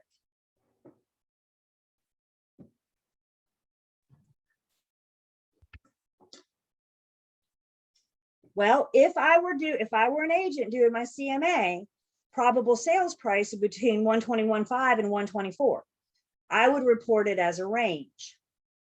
What am I going to list this for? What's the inside look like? What kind of condition is it? I'm not ready to decide yet, but I'm telling you, seller, I think this is your probable sales price. So we want to tack on a little bit more for the list price, right? We want to allow room for negotiations. How much more room for negotiations? It depends on the market. In this market, you list it and it's closing for more. That's not always going to be the case. We're going to have to sell houses again one day. Dang it. We're getting back to it. My team did an open house last weekend. You know how long it's been since we've seen open houses? And yeah, I had to advertise. I had to get social media passwords and all that again. I was like, man, I hadn't done this in a while. Let's see what I got here. Does it matter if it is lower, if it is a lower value? I'm not following that question. If you could. Would I go for a price in the middle? Remember, what we're determining is probable sales price. So what would I list this home for? Again, now it depends on the market. Is it a seller's market? What does the inside look like? What's the condition of the property? If it needs paint and carpet and the roof is 30 years old and the HVAC is 30 years old and the bathrooms and the kitchens haven't been updated in 20 years, it's probably going to be on the lower end of the range. Yes. If they've had all the updates done and the bells and whistles, I can get them on the higher. That's what the range gives us. And again, you guys, when you get into MLS, you're going to see where comp one and comp two were listed. And you can see the history. So you can actually go study the comps and you may be able to see pictures if pictures were made available. So you can say, well, this is what the kitchen on comp one looks like. This is the kitchen of the subject. If you have to go with the higher price of the two, no, it depends on the condition. Now that we have this range, what am I going to list it for? And I don't have an answer for that. My question is, it depends on what does the inside look like versus the others.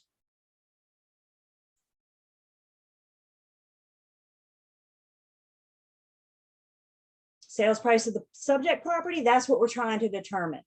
That's what we're trying to determine is the probable sales price. Seller's going to look at you at your listing appointment and say, what can I sell my home for? CMAs prevent us from blurting numbers out. Buyers are going to look at you and say, this is my dream home. What should I offer? Don't just blurt a number out. Do a CMA. See how it relates to other recently sold properties nearby. Can I erase the pink? Everybody good? Adjusting comps. Okay. I did a CMA. Y'all put your pencils down for a second. I did a CMA, I think it was Monday. This is from Triad MLS. And I just picked a neighborhood in Winston-Salem. This is Wingate Village in Winston-Salem, little cute little townhome community, whatever. So you can see, again, CMA, this is something similar to what you're going to get. Triad MLS, this is what it'll look like. And it gives you information about the property. You got the stories, bed, bath, half bath, year, acre, square foot, cost per square foot, list price, sold date, sale list ratio. DOM means days on the market. So if I were listing a property in Wingate Village, this is what I would have to study. Currently for sale is one property for $274,000, $274,900. This is my competition. If I were listing a townhome in Wingate Village today, this is what I have to compete with because this is what else is for sale in that area. Can I price it more or less? Well, now my question is, what's the difference of the condition of the one I want to list and the one, if my seller needs to be incredibly competitive, then I probably want to list it for under $274,900, right? If my seller doesn't mind waiting and they just want money, then I might be able to list it for a little bit more. What I know is that my current competition is being marketed for $274,900. I'm going to skip ahead just for 1 second. I also have one in Wingate Village that's under contract. It's pending.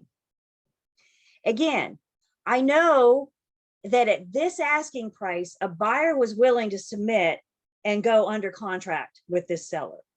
I don't know the contract price though. We don't see contract price, never. We always just see sold price. And the reason being for that is if this buyer terminates or this seller breaches, we don't want the next buyer to know what a seller's willing to offer.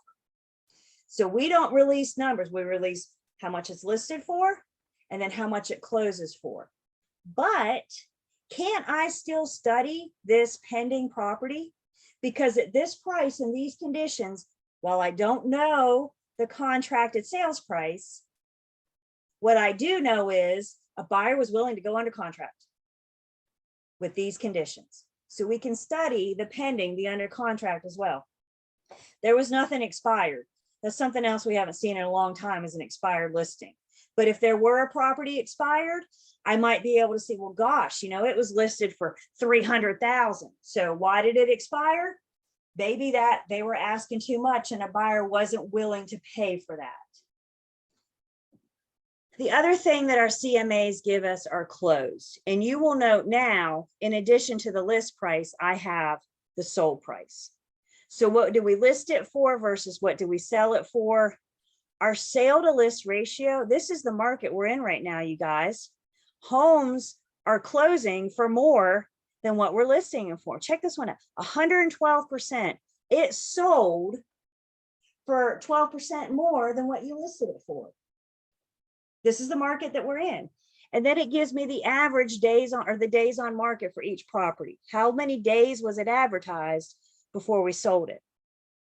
For us, what it helps to study, because again, I'm not making adjustments. I don't know, I'm not an appraiser, but for us, we can study these CMAs and it tallies up. It gives us a nice little average here.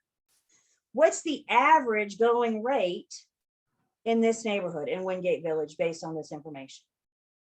The appraiser does a sales comparison approach. we do a CMA.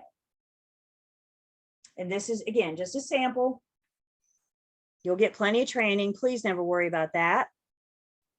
Questions or comments? Look at that, 7 days on the market. When was the last time we saw that? My goodness. Last year at this time, it was 7 hours on the market. And I am not kidding. You talk about homes flying off the shelves. it was very real. Does the software aggregate this data and put it all in? Absolutely. I went to MLS. I did a search for Wingate Village, 2-bed, maybe 2-bath. I don't remember what I was searching for, but I put the criteria on. So based on the criteria that I put in, it generated this report. Could you put in different criteria than me? Could you do this differently? Absolutely. So just like just like the appraiser determining value, the CMA is just our opinion. Is it worth learning how to do these things so you can offer an appropriate opinion? Guys, remember what we said. It's not uncommon for sellers to do competitive listing appointments. So if there's 3 agents, you want to bring your A game, right? Because you don't maybe need the most expensive, but you need to be able to explain to your seller how you got to the number that you think is their probable sales price.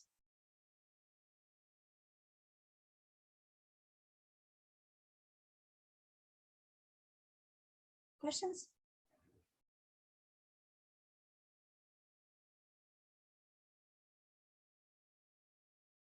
Yeah, our part's easy. Beep, boop, boop, and then it generates a little report for us. We just got to know what we're beep, boop, booping. We just got to make sure that what we're looking for is relevant.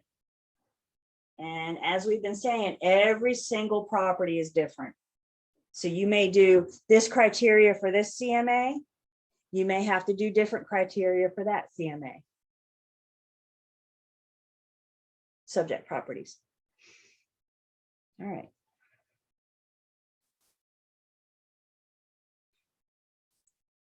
Sales comparison approach.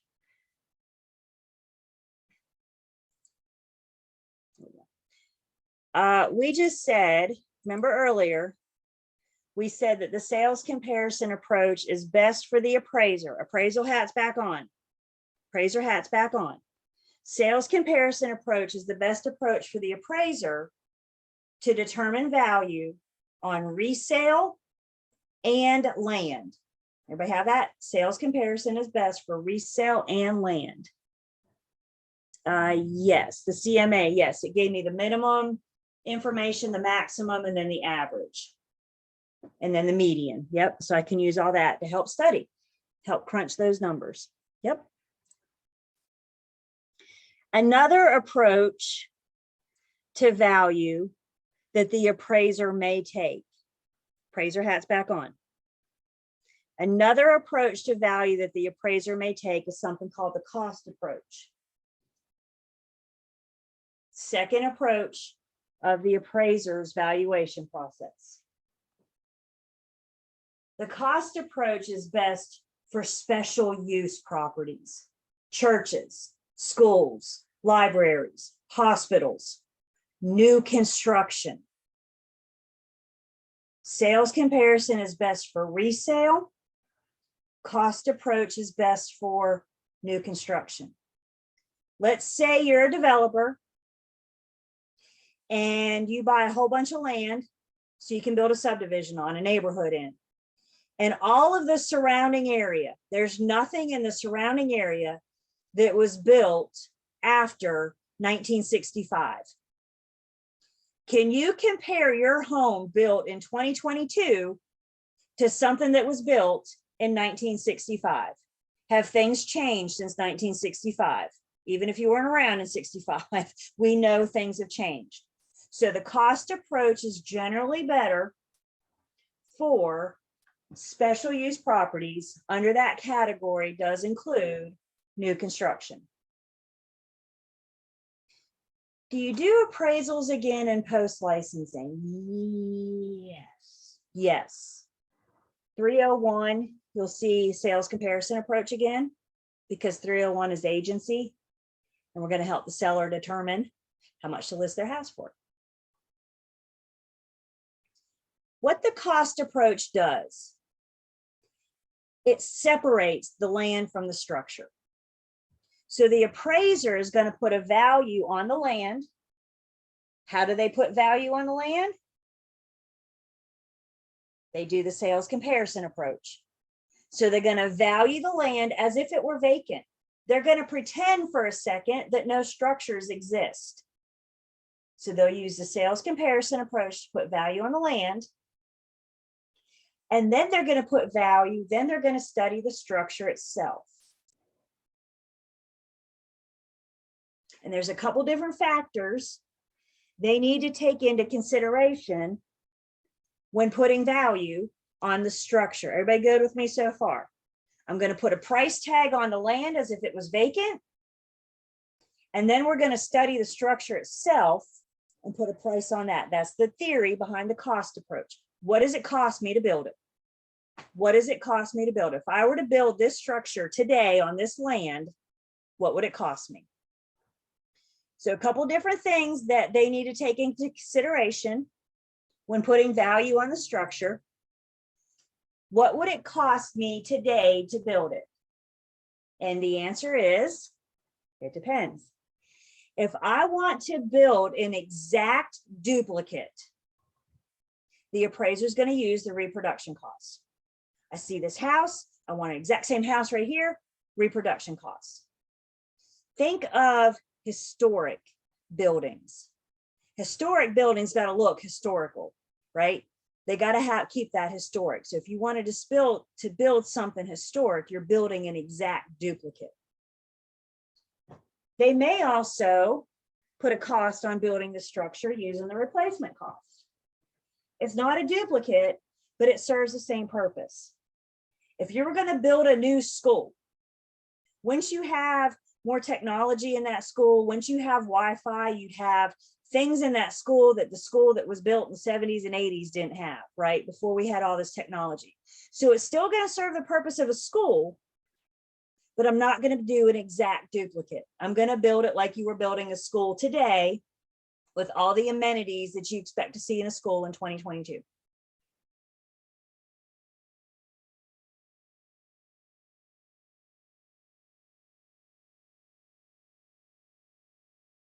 The appraiser needs to determine the cost of the structure.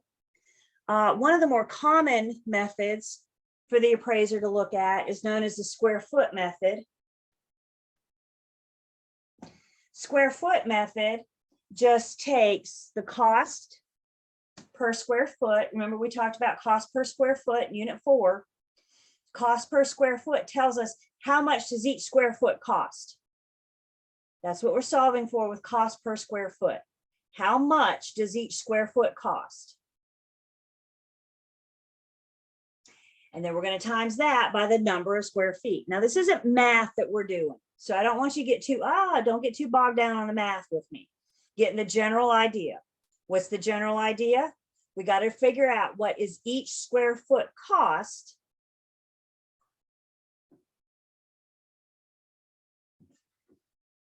So let's say, for example, you find out cost per square foot at each square foot costs $1,500. No, that's a lot. My goodness. Each square foot costs $65. My God, Julie, what are you building? Each square foot costs $64. It's a nice house. And there are, here we go, 1,500 square feet. So that, using the square foot method, whatever that answer is, would tell me how much would it cost to build it. I'm determining the cost based on how many square feet and cost per square feet. Less commonly used methods. The appraiser may choose to use something called the unit in place method. This is just the construction cost. And you guys got to think, construction cost includes material, labor, overhead. So the unit in place method literally looks at the construction cost. How much does it cost to build it? quantity survey method kind of determines the cost based on the raw materials. So we're looking at supplies. How much does a truck full of 2x4 lumber gonna cost me? What's my raw material? Again, of all three of those, page 448, the square foot method is the most common because every property is different.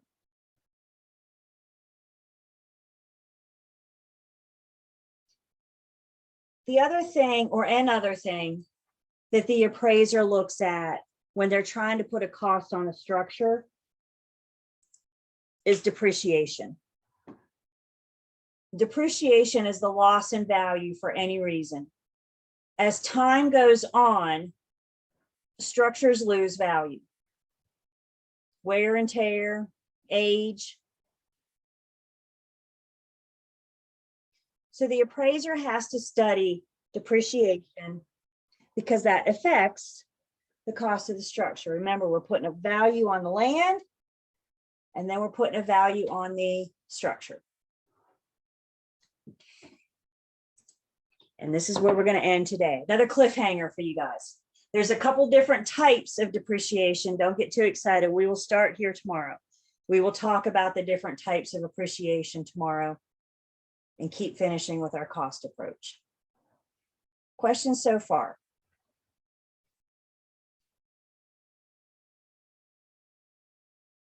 Okay. All right, guys, we're good today. Tomorrow, we're going to finish 17.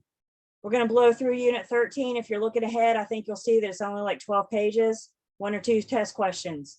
So it's not going to take us long to get through 13. After 13, we go on to 11. I doubt we'll get to 12 tomorrow, but you know, if we do, we do. So finish 17, 13, and 11. Please, please, please be looking ahead. I do think it helps. I really do think it helps. Expose yourself to this stuff before we talk about it in class. You guys have a good night. We'll do it again tomorrow. And for those of you that want to stick around, we're going to do another closing disclosure problem. So let me give just a minute. Actually, I don't mind if I top my coffee off just one more time and then we'll do a mini CD. Please don't tell me no.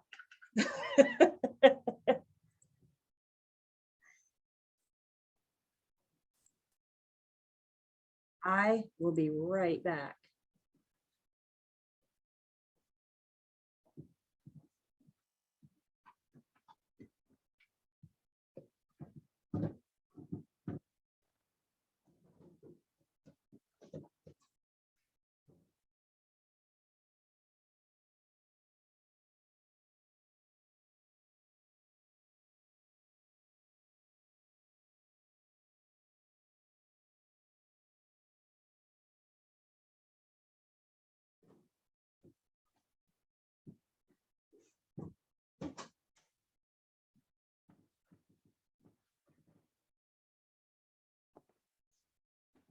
Okay.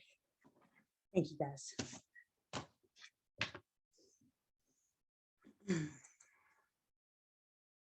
So we're in Learn, Test, Pass. We're going to do mini CD number 2.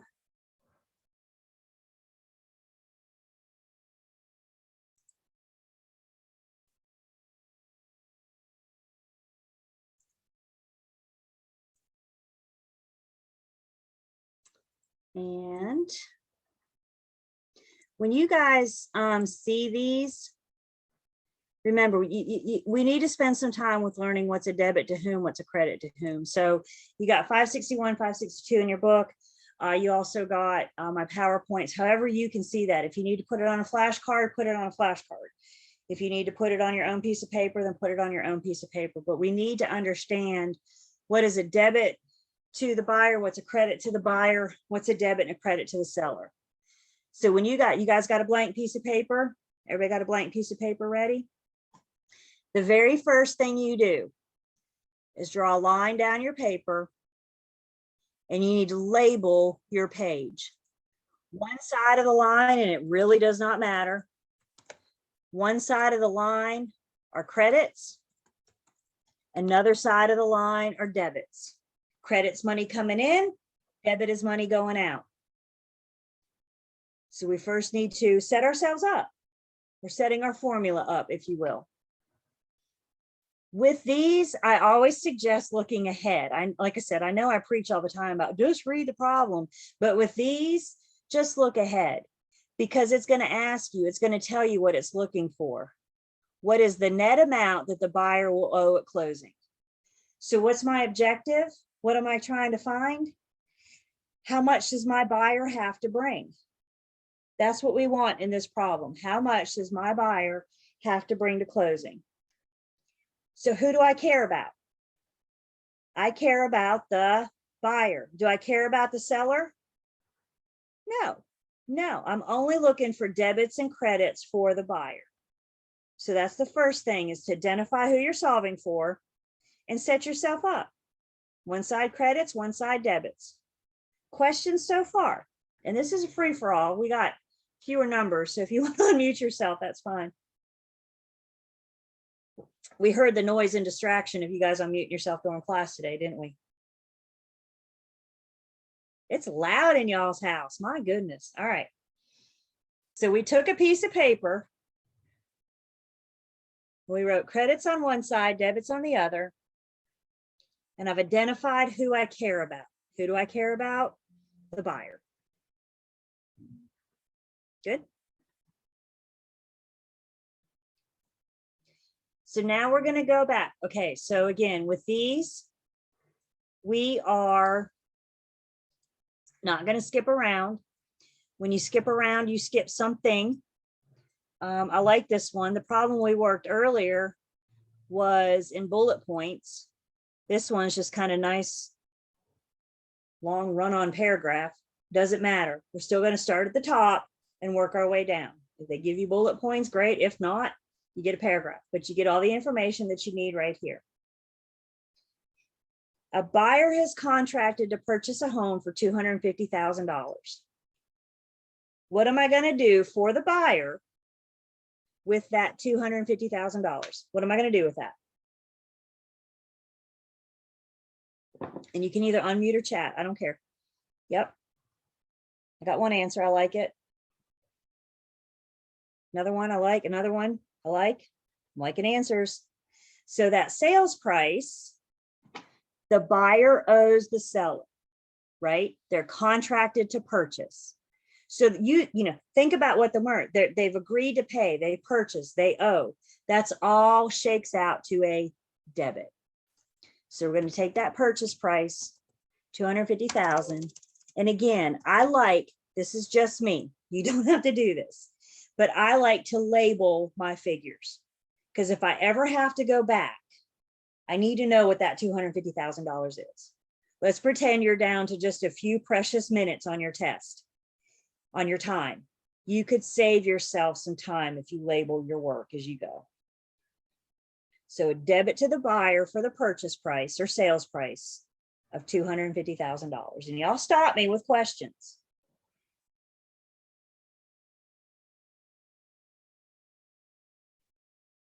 Continuing on, not skipping around. Buyer paid $3,000 for earnest money deposit. For the buyer, what am I going to do with that $3,000 earnest money? Good, good, good, good. Look at you guys go. Earnest money is a credit to the buyer. They paid that money when we went under contract. And we told them, you'll get it back. If you go to closing, you'll get it back. So $3,000 for the earnest money deposit. The sale's going to close on October 29th. Again, not required. You don't have to. But if I may make a recommendation of putting the closing date on your piece of paper so you can reference it in a hurry if you need to.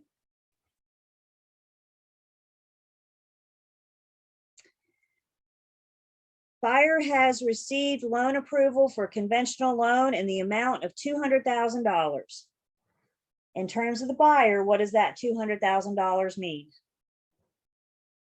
The loan amount, there she goes, I saw her shaking her head. The loan amount That's good that you found that, not me, right? That's how it sticks. That's good. So the loan amount is always on the day of settlement. The loan amount is going to be a credit to the buyer.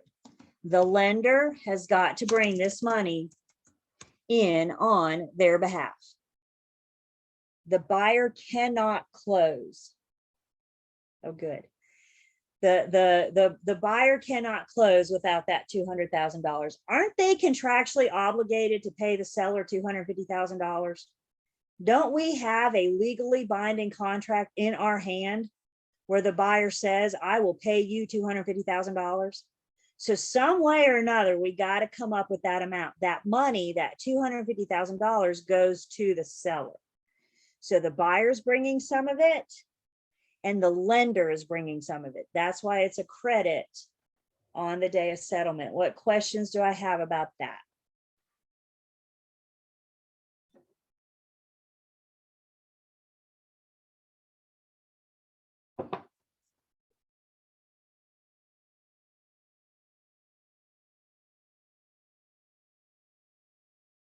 Okay. Lender is going to charge the buyer 1% loan origination fee and a half of a discount point. Lender's fees are always of the loan amount. What does the lender care about? The lender cares about their money. And their money is, how much are they providing you? Their money is the loan amount. So all lenders' fees are always of the loan amount. We've already determined our loan amount, or been told our loan amount was $200,000. They want 1% loan origination fee. So to originate the loan, they're going to charge this buyer at closing $2,000. I took my loan amount times 1%. They're going to do a debit. Yep, debit for $2,000. And they're also going to charge, based off of the loan amount, for half of a discount point. Everybody see that? Half a discount point. Discount point is equal to the percentage of the loan. You don't have to think about this. Whatever the discount points are, that's the percentage of the loan. So $2,000 times 0.5% gives us discount points of $1,000. So as Haley told us, we're going to debit the buyer $2,000 for the loan origination fee and $1,000 for the discount points. This is what the buyer owes their lender. Again, there's our key word there, isn't it? The buyer owes $2,000 in loan origination fee, $1,000 in discount points.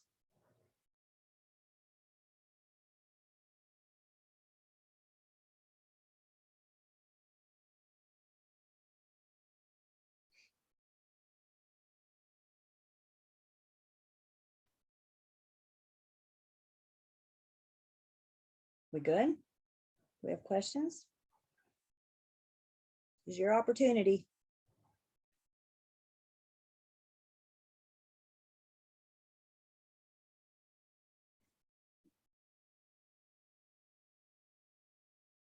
Can I erase the how we got to the 2,000 and how we got to the 1,000? Can I erase that math down there? Miss Campbell, can you hear me? Yes, hi. Julie, Hello. please. Oh, I'm sorry. Yeah. So when you're doing the half discount point, are you taking that, are you timesing that by the 200,000, not the 2,000, right? Correct, because it's of the loan amount. Okay. So in our loan amount, good question. Our loan amount is $200,000.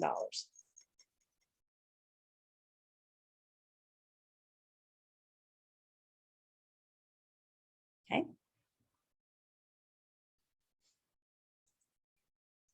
The lender is requiring the buyer to deposit 2 months of taxes and 2 months of homeowner's insurance into escrow at closing. So first off, before y'all put your pencil down, let's just have a conversation. Do we understand what they're doing by collecting 2 months of taxes and 2 months of insurance? Why are they collecting this money from me at closing? Do we understand that piece of it? Put the calculator down for a second. That's right. You guys got it. It's the cushion. They want money in your account so they can still pay your bills on your behalf next year and the year after that and the year after that. You guys got it. It is their cushion. So how they figure that cushion is going to be a couple of months. The problem will have to tell you how many months. There is no flat, okay? So a couple of months of annual property taxes and annual insurance. So in this particular problem, we're looking at, and I'm going to just highlight it so we can see what we got here too. 2 months of taxes and 2 months of insurance. Since we haven't gotten to it in the problem yet, I need to skip ahead a little bit, right? Because I got to find the annual amount so I know what to base it on. So if I skip ahead, it tells me real property taxes for the year are $4,221. So when they want to collect 2 months, it's going to be 2 months of $4,221, my annual amount. So my annual amount, and I need to break that down to monthly. So 4,221 divided by 12 gives me monthly taxes of $351.75. The annual bill is $4,221. You divide it by 12, and what I'm telling you is every single month this year, taxes are $351.75. How many months does the lender want to collect? 2. So you take your monthly times 2. And for taxes, we have $703.50. It is money that they owe. The lender's requiring them to deposit. So we know this is always going to be a debit. And they're taking for escrow taxes.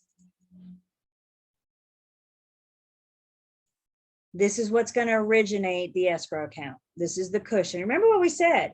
If you sell this house next year or 10 years from now or whenever, any money you have in your escrow account will be credited back to you. I got a check after I paid off my condo. I was like, sweet, that was nice. It was nice. So we're Then we're going to get our money back. Yeah, right. I'm like, is that all I get? Gosh, I just paid you off. Can I get a little Right. bit more? But that's all right, because I paid it off like 14 years early. So that's that much less that the lender didn't make. Ha, you know? So then we do that again with the homeowner's insurance. Again, I got to look ahead just a little bit in this problem because we haven't seen homeowner's insurance yet, but I got to know that annual amount. So annual homeowner's insurance premium for the first year is $541. My annual is $541. I need to break that down to monthly. Each month insurance is $45.08 per month. And they want how many months? They want 2 months. So my 4508, and I'm not clearing my calculator. I got 45.0833333. Is that what you guys have? So if you don't clear your calculator, then just say times 2. That's how you get the closest. But again, you're not going to miss by rounding alone, as long as y'all didn't get carried away, right? Don't round too much.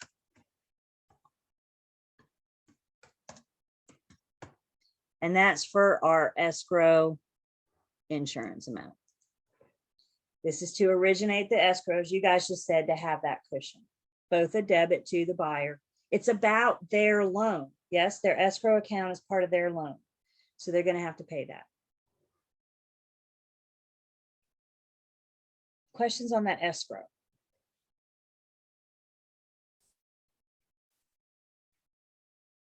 Can I erase the math here?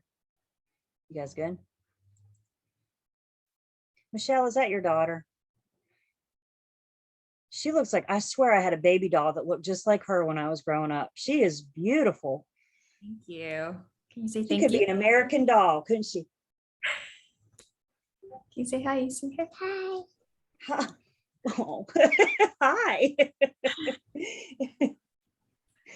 All right, so 2 months of homeowners, 2 months of taxes. Then you got your homeowner's insurance premium for the first year, $541, and is to be paid at closing. Again, as you guys start doing these, look out for keywords. If something says to be paid at closing, that's a debit, right? That's money that they owe. So sometimes the words can help you figure out what to do. The buyer's going to pay for their homeowner's insurance the first year, $541. And again, let's make sure we know what they're doing. We're going to closing today. Insurance, you always pay for service in advance, right? So how many of you made a car insurance payment recently? When you make that car insurance payment, didn't it cover your vehicle and you on the road for the next 6 months? So same thing with homeowners insurance. When you originate your homeowner's insurance policy today, it covers you for the first year. I'll let you guys fill the dates in, but it covers you for that first year. So the insurance company is expecting to collect this at closing. Pay for the first year. Then you start paying a 12th into it. So next year when it comes due, they'll have that money to pay on your behalf.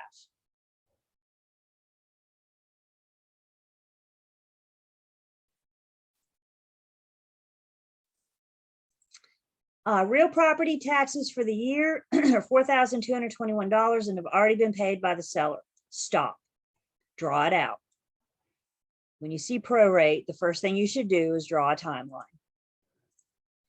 And the timeline, this timeline for annual taxes is for the actual calendar year. And what divides the calendar year is the day of closing. That's what separates it. Seller owns a property the front part of the year, buyer owns a property the latter part of the year. If this were a standalone problem, would the buyer or the seller owe more? Who owes more on taxes this year? Seller or buyer? Who owes more? Yeah. Not the buyer. Who owned the property? Let me rephrase that question. Who owned the property for longer this year? The seller. So don't they have to pay more money because they owned it longer? So if this was a standalone question and you had two figures, you could reduce the bigger one, right? Because we know the buyers are, well, we don't know that yet, but we know that the buyer's responsibility is going to be less than the seller's. So by doing the timeline, by drawing this picture, we can kind of start analyzing it a little bit. I don't know numbers yet. I don't know figures, but I know the buyer doesn't have as big of a responsibility in this year's taxes as what the seller does. Do I have everybody? So now we know, problem tells us, have already been paid by the seller. These taxes have already been paid by the seller. Stop and ask yourself, who owes whom? If the seller has already paid the entire year's taxes,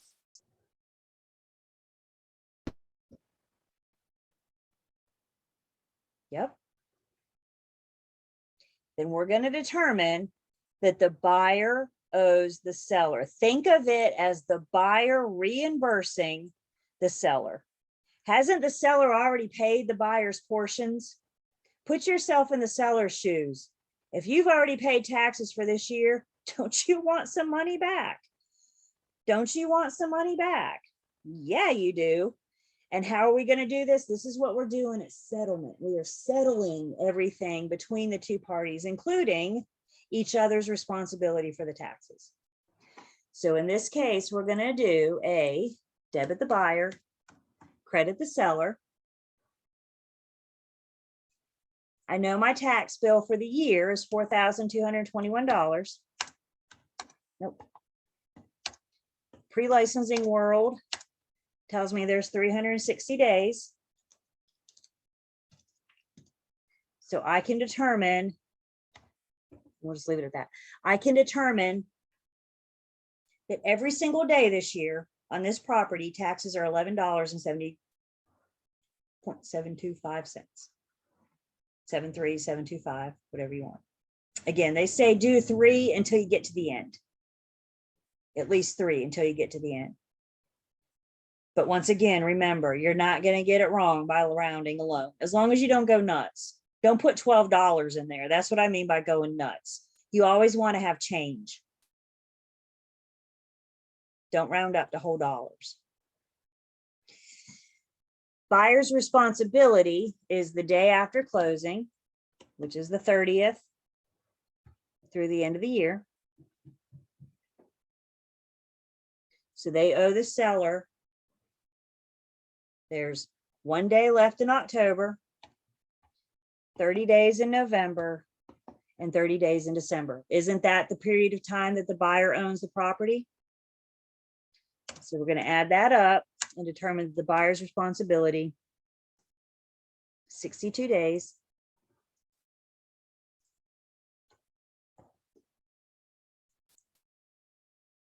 We've determined that daily taxes are 11.725. Buyer owes for 62 days. So if we times that out,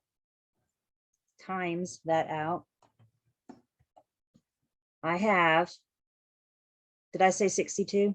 Because I can't add. Yeah, that's why. And I can't get rid of that.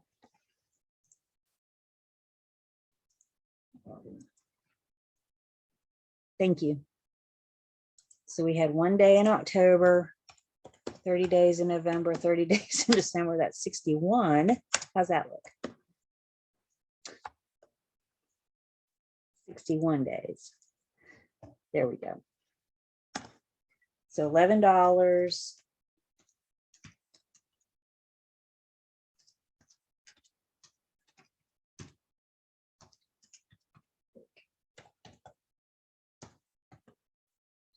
And as we all agreed, that's going to shake out as a debit to the buyer that they owe for their portion of this year's real property taxes.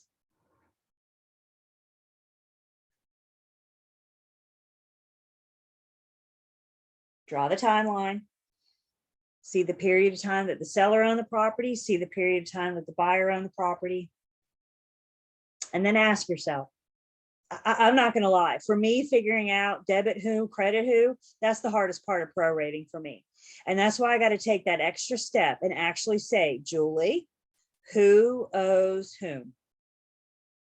Once I figure that out, then I know which side of the timeline to go on, right? If the buyer owes the seller, we're looking at the time that the buyer is responsible, the buyer's responsibility. If the seller owes the buyer, then we're looking at the seller's responsibility. But for me, what I have to do, and actually stop and think every time, is say, who owes who?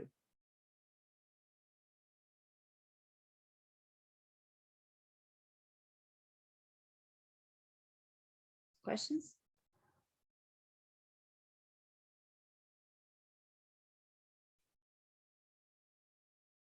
I don't think I'm going to round up again because I rounded up that amount and it gave me 715.53, not 23. So, Well, and but again, I still, mean, that's you're only 30 counting cents off. pennies still a little Yeah, bit. yeah, you're only 30 cents off. So I don't want you guys to get too excited about rounding. Again, if you want to get to the most accurate, the fewer times you clear your calculator, the better.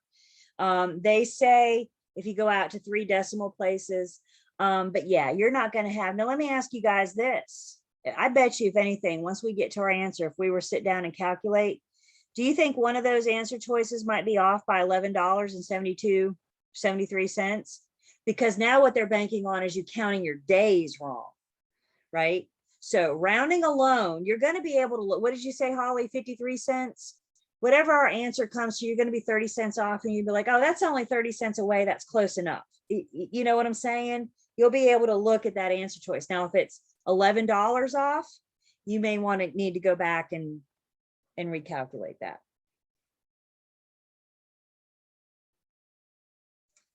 Somebody said all this for 1 point. Oh yeah, good times, huh?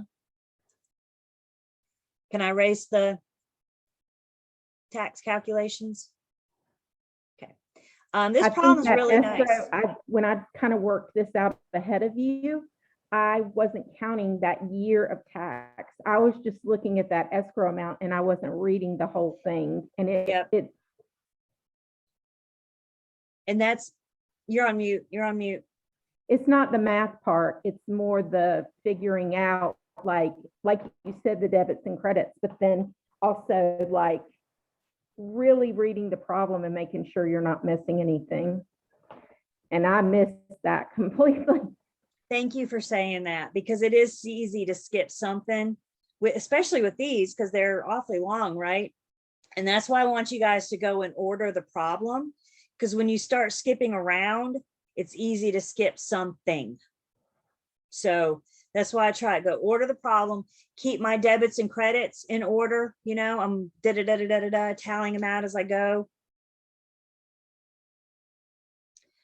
Additional closing expenses for the buyer total $12,000. Man, this problem is nice, isn't it? These could be things like attorney's fee, survey, pest inspection, home inspection. You know, this is what that $12,000 is. So again, you guys, when it comes to buyer debits, you know, yes, you need to understand it, but let's step back and look at the big picture.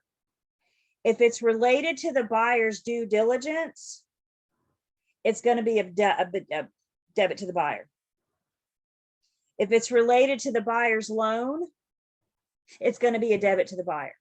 So when you start seeing attorney's fees, survey, home inspection, ask yourself, is this related to the buyer's due diligence?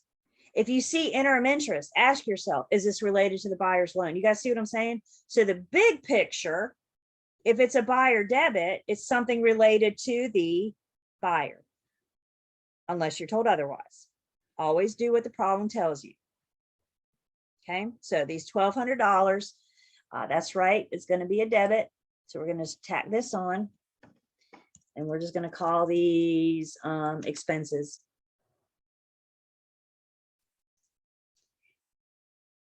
What is the net amount the buyer will owe at closing? Now all we got to do is add. No. What are the only things that are paid outside of closing? POC are what? Appraisal and credit report fee. Appraisal and credit report fee. They've already paid them. That's what POC means, paid outside of closing. They've already paid them. So if the appraisal was on here, are you going to put it in your settlement statement? No. Why? Because then you double charge the buyer. They've already paid for it. Why are you trying to make them pay for it again? Do you have a happy buyer? No. So those POC items are the appraisal and the credit report fee. This problem didn't have due diligence, did it? This problem didn't have interim interest. I'm not looking for that stuff. I'm only doing what this problem tells me to do. And I think that's another way where we like to confuse ourselves. We just know that due diligence has to be in here. But remember, due diligence is a negotiable amount, whatever the buyer is willing to offer and the seller is willing to accept. So if the buyer offers 0 and the seller accepts 0, we have formed a contract with how much due diligence? 0. So does due diligence have to be here? Stick with the problem. So now we just add. For my buyer's credits,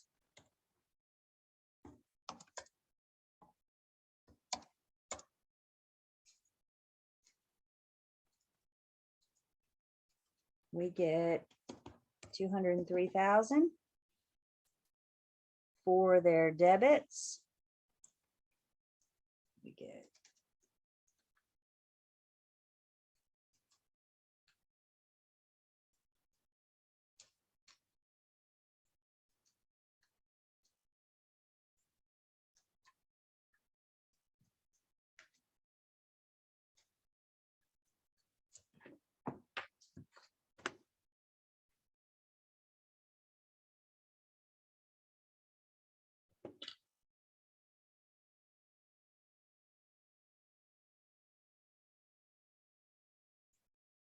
because you've done it twice now. The more of these you do, the easier they get.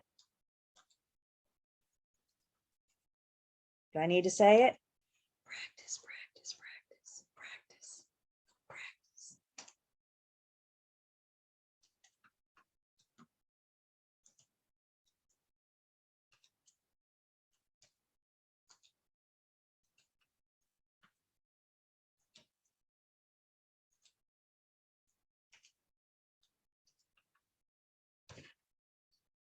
My debits. I get 256, 249.90, give or take. Aisha, I thought this one was easier too, but I think it's because you didn't have all those miscellaneous little expenses at the end, probably. And they gave you that neat $1,200. Yeah, they gave it to you in a nice little package with a bow, didn't they? When you're solving for the buyers debits minus their credits tells us how much your buyer. No. What I do? 53,240. Oh, let's see, Julie, what you do? 256, 249.9 minus 203. 249.9. I'm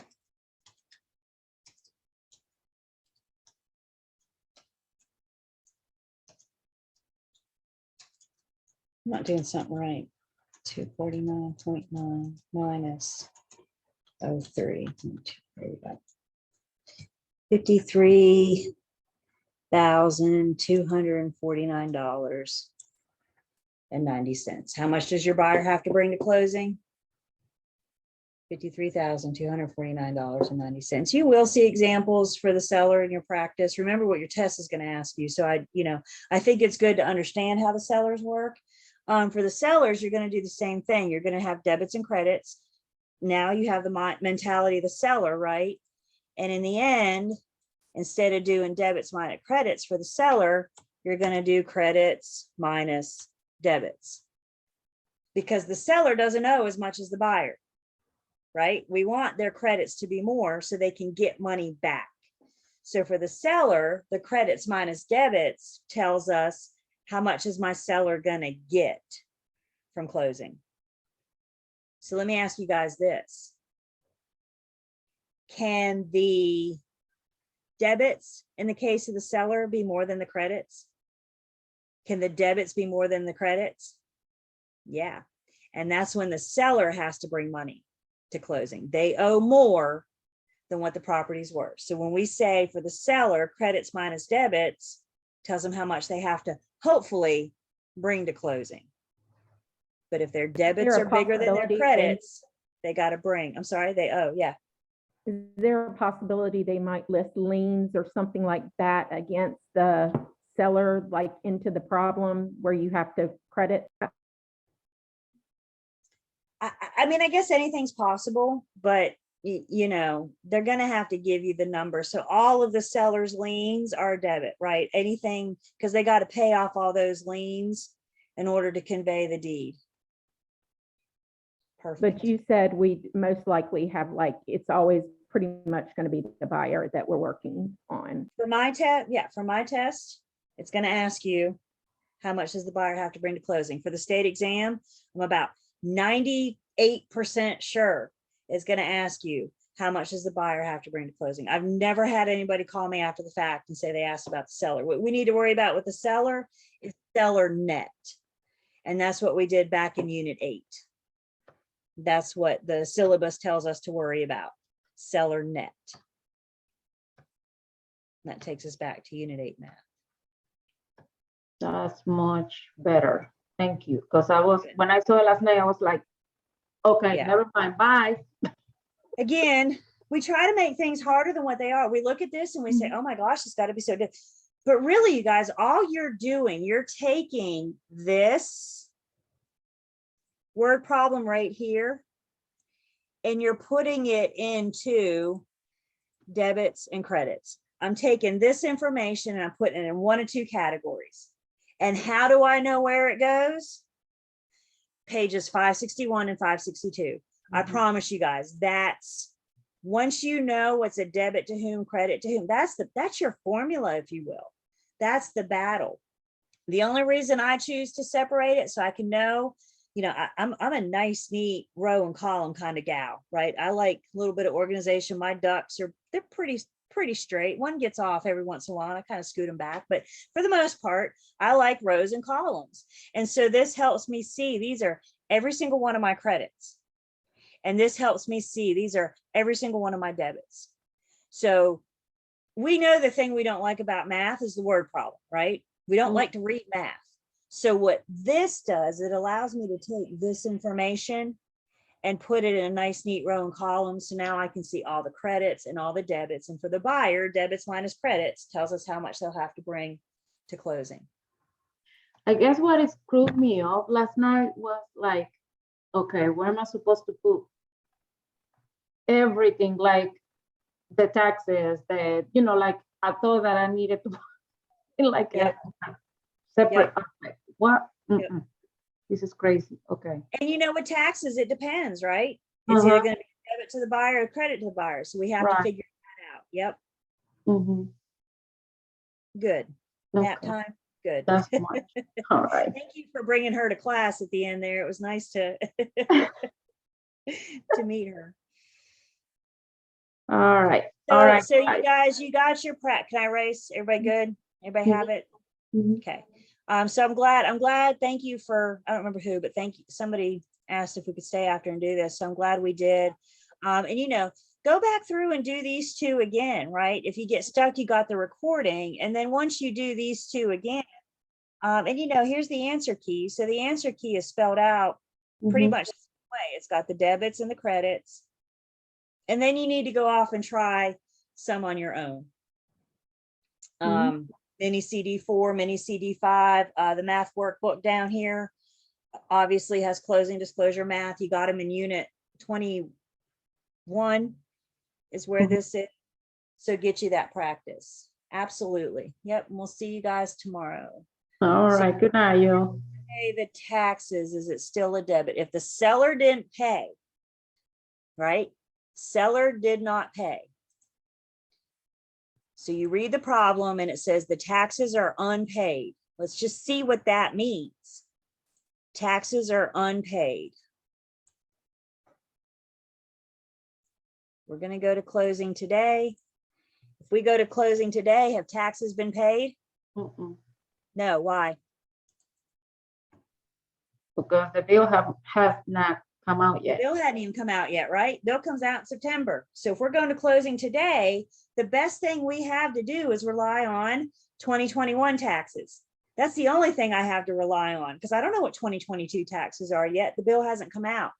Mhm. So if the bill hasn't come out, taxes have not been paid. What that means is the buyer's responsible for them later in the year. I did not say the buyer's going to pay them. I said the buyer's responsible for them. Remember, they got money in escrow. So as soon as this bill comes out, the lender will handle that on their behalf, right? They're going to collect more in escrow, da, da, da, da, da. So when that bill comes due, they can pay that. So the buyer's responsible for paying them somewhere later in the year. So if the buyer's responsible for later in the year, stop and ask yourself, who owes whom? So now the buyer's paying the whole year, the whole entire year. Put yourself in the buyer's shoes. Is that fair for you to pay taxes for the whole year? No. The only other person you can collect from, the seller. The seller. Yeah. And the seller, so now this will shake out as a debit the seller, credit the buyer for the period of time, including the day of closing, that the seller owns the property. Mhm. This way, when that tax bill comes due, by doing a debit the seller credit to the buyer, by settling this at settlement, this is going to be that much less that the buyer has to bring to closing. The seller's going to go ahead and pay them now. Mhm. So the buyer will be responsible for the whole year. They're going to collect from the seller their portion at closing. Remember what we said yesterday? If you're buying my house, we go to closing today, you're buying my house. Bill comes out in September and you call me and say, hey, Julie, our taxes are due. What am I going to say? Aren't you funny? And I'm going to hang up because I'm done. I settled this on August 17th. You with me? We were done. We have nothing left to do with each other after the 17th. So if you don't feel like you collected enough from me at taxes, so sad, too bad, right? That's So right. that's what we're doing, is settling everything between buyer and seller. So you don't get laughed at November when you call me, and I Mhm. will laugh. I'm not giving you any more money. Right. I don't That's even know once you. you're not even gonna call me now, are you? I don't blame you. I already told you how I was gonna respond. By the way, I want to no, I'm just kidding. I got a house for sale. Everything's got a price on it, right? Mhm. The other scenario with taxes have not been paid is if we go to closing after the bill comes out.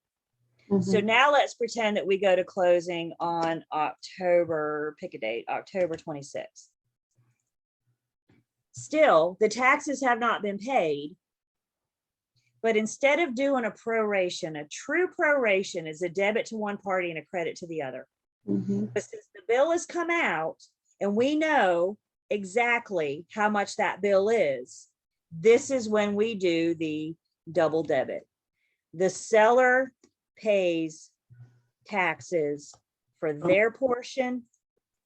The buyer pays taxes for theirs. It will be a double debit. The attorney's going to collect from the seller, the attorney's going to collect from the buyer, and then the attorney is going to send one check to Guilford County. Mhm. Okay. So if they've not been paid, problem says taxes have not been paid, you need to stop and ask yourself, when did the property close? Before the bill came out, we're prorating. After the bill came out, we're doing a double debit. So that's a two-part question. New construction, same way. Because even though, I mean, the builder still owns the property, right? The builder owns it. So the builder is going to pay that year's taxes. So we're still going to prorate new construction. Yep, the builder is the seller in that case. Great. Thank you. Of course. Y'all let me know if you have any questions, and don't forget, we'll see, we do this again tomorrow. Yes, ma'am. See you. Good night. Good night. Y'all have a good day. Thank You're still on mute, or on mute again. I need a drink now, so. Remember, you got to get up in the morning, Missy, so don't. Have a good one. Thank you, You Julie. too. Thank you. Good night.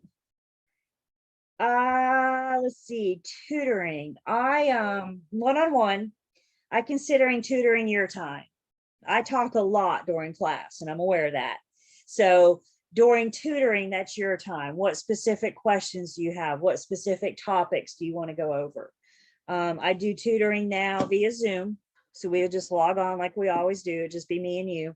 I charge $30 an hour, and I require payment up front. So I got Cash App and Venmo. So if that's something you want to do, just reach out to me and we'll coordinate our schedules and figure out when and if we can meet. Okay. Are you breathing? Remember, breathe. You have to breathe. It's so important. Breathing is good.